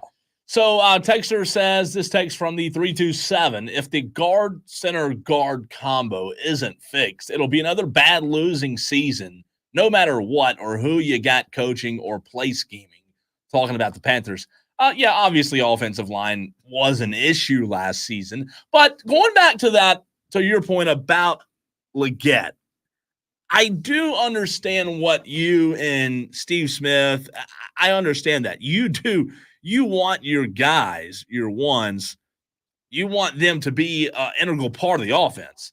And if the Panthers have found that guy, maybe you don't have to put as much pressure on Leggett, but let's not put Leggett on the back burner just because your ones are actually being ones. Like, your ones weren't ones last year, right? So now what you're telling me is, Panthers, hey, your ones are becoming ones now, and you went and got a 1, but you're going to make him a 2. I'm really high on Leggett. Leggett, I know he didn't have a great career. He had a good year last year, but if he's a 1, let him be a 1. Let him go fight it out. Maybe by the start of the season, he will be a 1. It's just Mingo, he better show it early, because if he doesn't show it early, and I'm Dave Canales and company, Leggett's definitely going to get a crack at it. And Texter, I understand you. Texter says we're forgetting Leggett was a literal 1-year wonder at Carolina. And 327, I understand you. I hear you. It was 1 year, but there's also plenty of examples in the NFL of guys who broke out late in college and had a good NFL career. So we can't hold that against them. And it depends on, where you're getting your depth chart from. Currently listed on ESPN.com, Carolina Panthers depth chart. They got Deontay Johnson, who is really expected to be good for this team this year. Adam Thielen and Xavier Leggett as your starting 3. Xavier Leggett currently listed as questionable. Yeah. Jonathan Mingo would be the number 2 wide receiver behind Deontay Johnson. Well, it's interesting. They've got, I guess it's a good problem to put a bow on it. I guess it's a good problem for the Panthers if you start having, to my point earlier, if you're ones, start acting like and playing like ones. That's a good problem. However, last year, as Panther fans, you were relying on Adam Thielen, right? And that's not a good recipe. That's not good. He's not a star receiver in the league. He's not a guy that you can build your receiving core around. So, yeah, it's about time the ones become ones. If that's the case, good for them because, they're a year late. So hopefully they will be. And I know they have a few new additions, and I get that. But they need – the Panthers' receiving room as a whole needs a drastic boost, Diesel. They need a big boost, need a big improvement in 2024. I'd be willing to bet that a lot of these positions, barring injury, are really up for competition because I mean, you got to see who your quarterback kind of vibes with the best.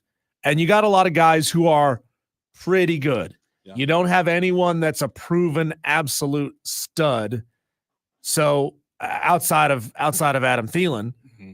So on the outside, you got to find those guys that Bryce Young has the best connection with and who run the best routes the way he wants them run.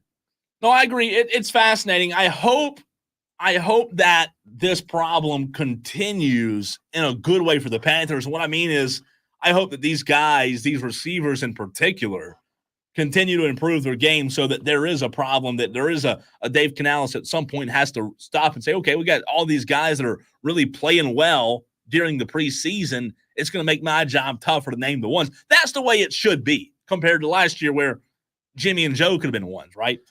Yeah, you would hope that nobody on this team's job is safe, right? I mean, I even said last year Bryce Young's job shouldn't be safe. Andy Dalton was playing better than Bryce Young. Well, he's out. When we come back, Cole, we'll take one more quick whip around the sports world and our daily wires. A lot we didn't get to the first time we did our daily wires 2 hours ago, so let's catch up on that next, right here on the Fan Upstate.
Whipping around the sports world, so much happening. We haven't had a chance to get to everything today. We call this segment Our Daily Wires.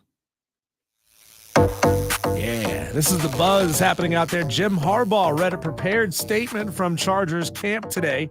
Of course, this all coming after some huge revelations about Michigan and the cheating scandal. He said, quote, "Never lie, never cheat, never steal. I was raised with that lesson.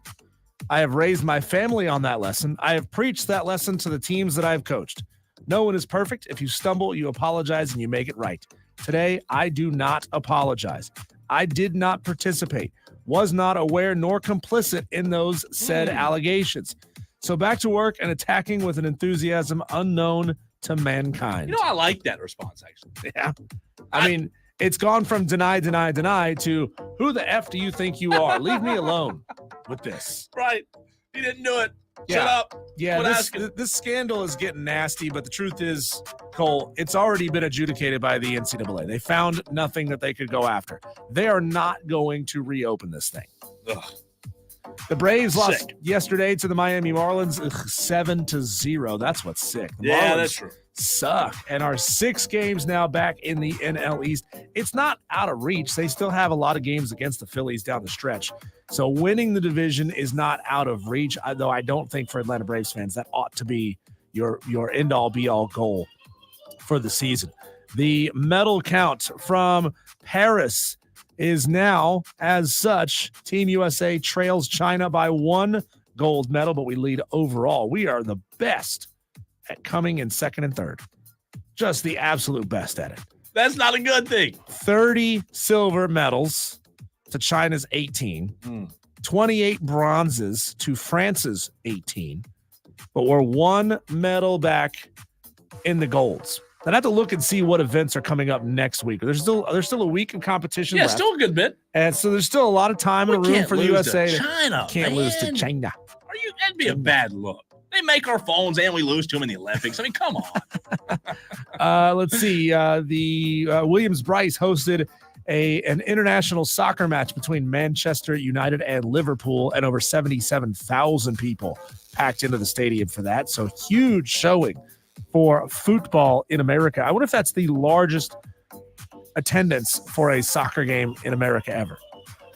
It could be up there, but I'll also say this. I might be wrong on this, but I cannot recall Williams-Brice hosting a soccer event. I mean, I'll have to check with some sources, but that was an incredible crowd on Saturday. And you asked me earlier in the show if I'd go. Yeah, I think just to experience it, I would go. I don't know if our co-part Rob Brown, who loves soccer, did he go? Do you know? We need to ask him if he went. No, Rob was in Atlanta this weekend. Oh, so no, he didn't go. No, that does not rank. Well, God, it doesn't even rank in the top 20. Oh, man. Don't even tell me. Doesn't even rank in the top 20. 2014, Manchester United and Real Madrid played at Michigan Stadium. 109,000 people packed into Michigan Stadium for that game. That's nuts, man. Yep. That's a lot. Around the NFL tweeted that Brandon Ayuk more likely to be traded than sign an extension with the 49ers. So that is a very, very good sign for whatever team out there is looking for a star wide receiver. Brandon Ayuk, that's big, likely man. to be traded more likely to be traded than sign an extension. Come to Texas, man. Come to Carolina. Well, that's true. The Panthers don't have that kind of money. They can't afford to pay him. Let's see. Concerts. Tom Kim, by virtue of not medaling at the Olympics, has to now go do compulsory military service in his home country of South Korea. Is it bad that I laugh at that? The pressure on that putt. I mean, Tom Kim is used to putting for, hundreds of thousands, if not $1 million. I don't know has Tom Kim ever won a major? Not that I know of. Okay, so he's used to putting for a lot of cash. Imagine this: a lot of money on the line. Jim Nantz on the mic. Tom Kim lines it up. Let's turn the volume down so we can get serious. Tom Kim lines it up in my best Jim Nantz voice. The putt wins a medal and secures him from having to go serve his country and maybe putting his life on the. I mean, the pressure. That's unbelievable. I've never heard of such. What's that? The heartbeat? Yeah. I mean, really? That's what it sounds like. I thought you were doing the Wall Street, Wolf of Wall Street. I thought that's what you were doing at first. Michael Phelps told Pat McAfee. That's great. So good. Love it. Sorry. Michael Phelps told Pat McAfee that he wants a, quote, one and done, lifetime ban for anyone who tests positive for doping.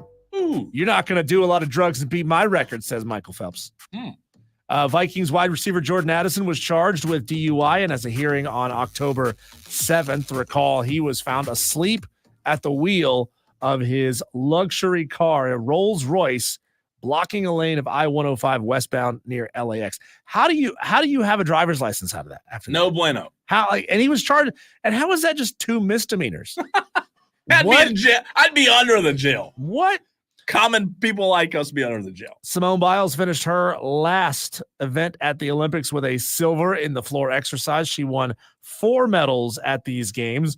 Rebecca Andrade from Brazil became the first gymnast to ever beat Simone Biles in a floor final in an international competition. Huge. How about that? Huge. Huge. As Diesel said, a lot Really better than I big. can. Really big. Beautiful. All right, coming up tomorrow, Gary Stokin, CEO of the Peach Bowl. He'll join us. And a lot more coming your way right here on the Fan Upstate.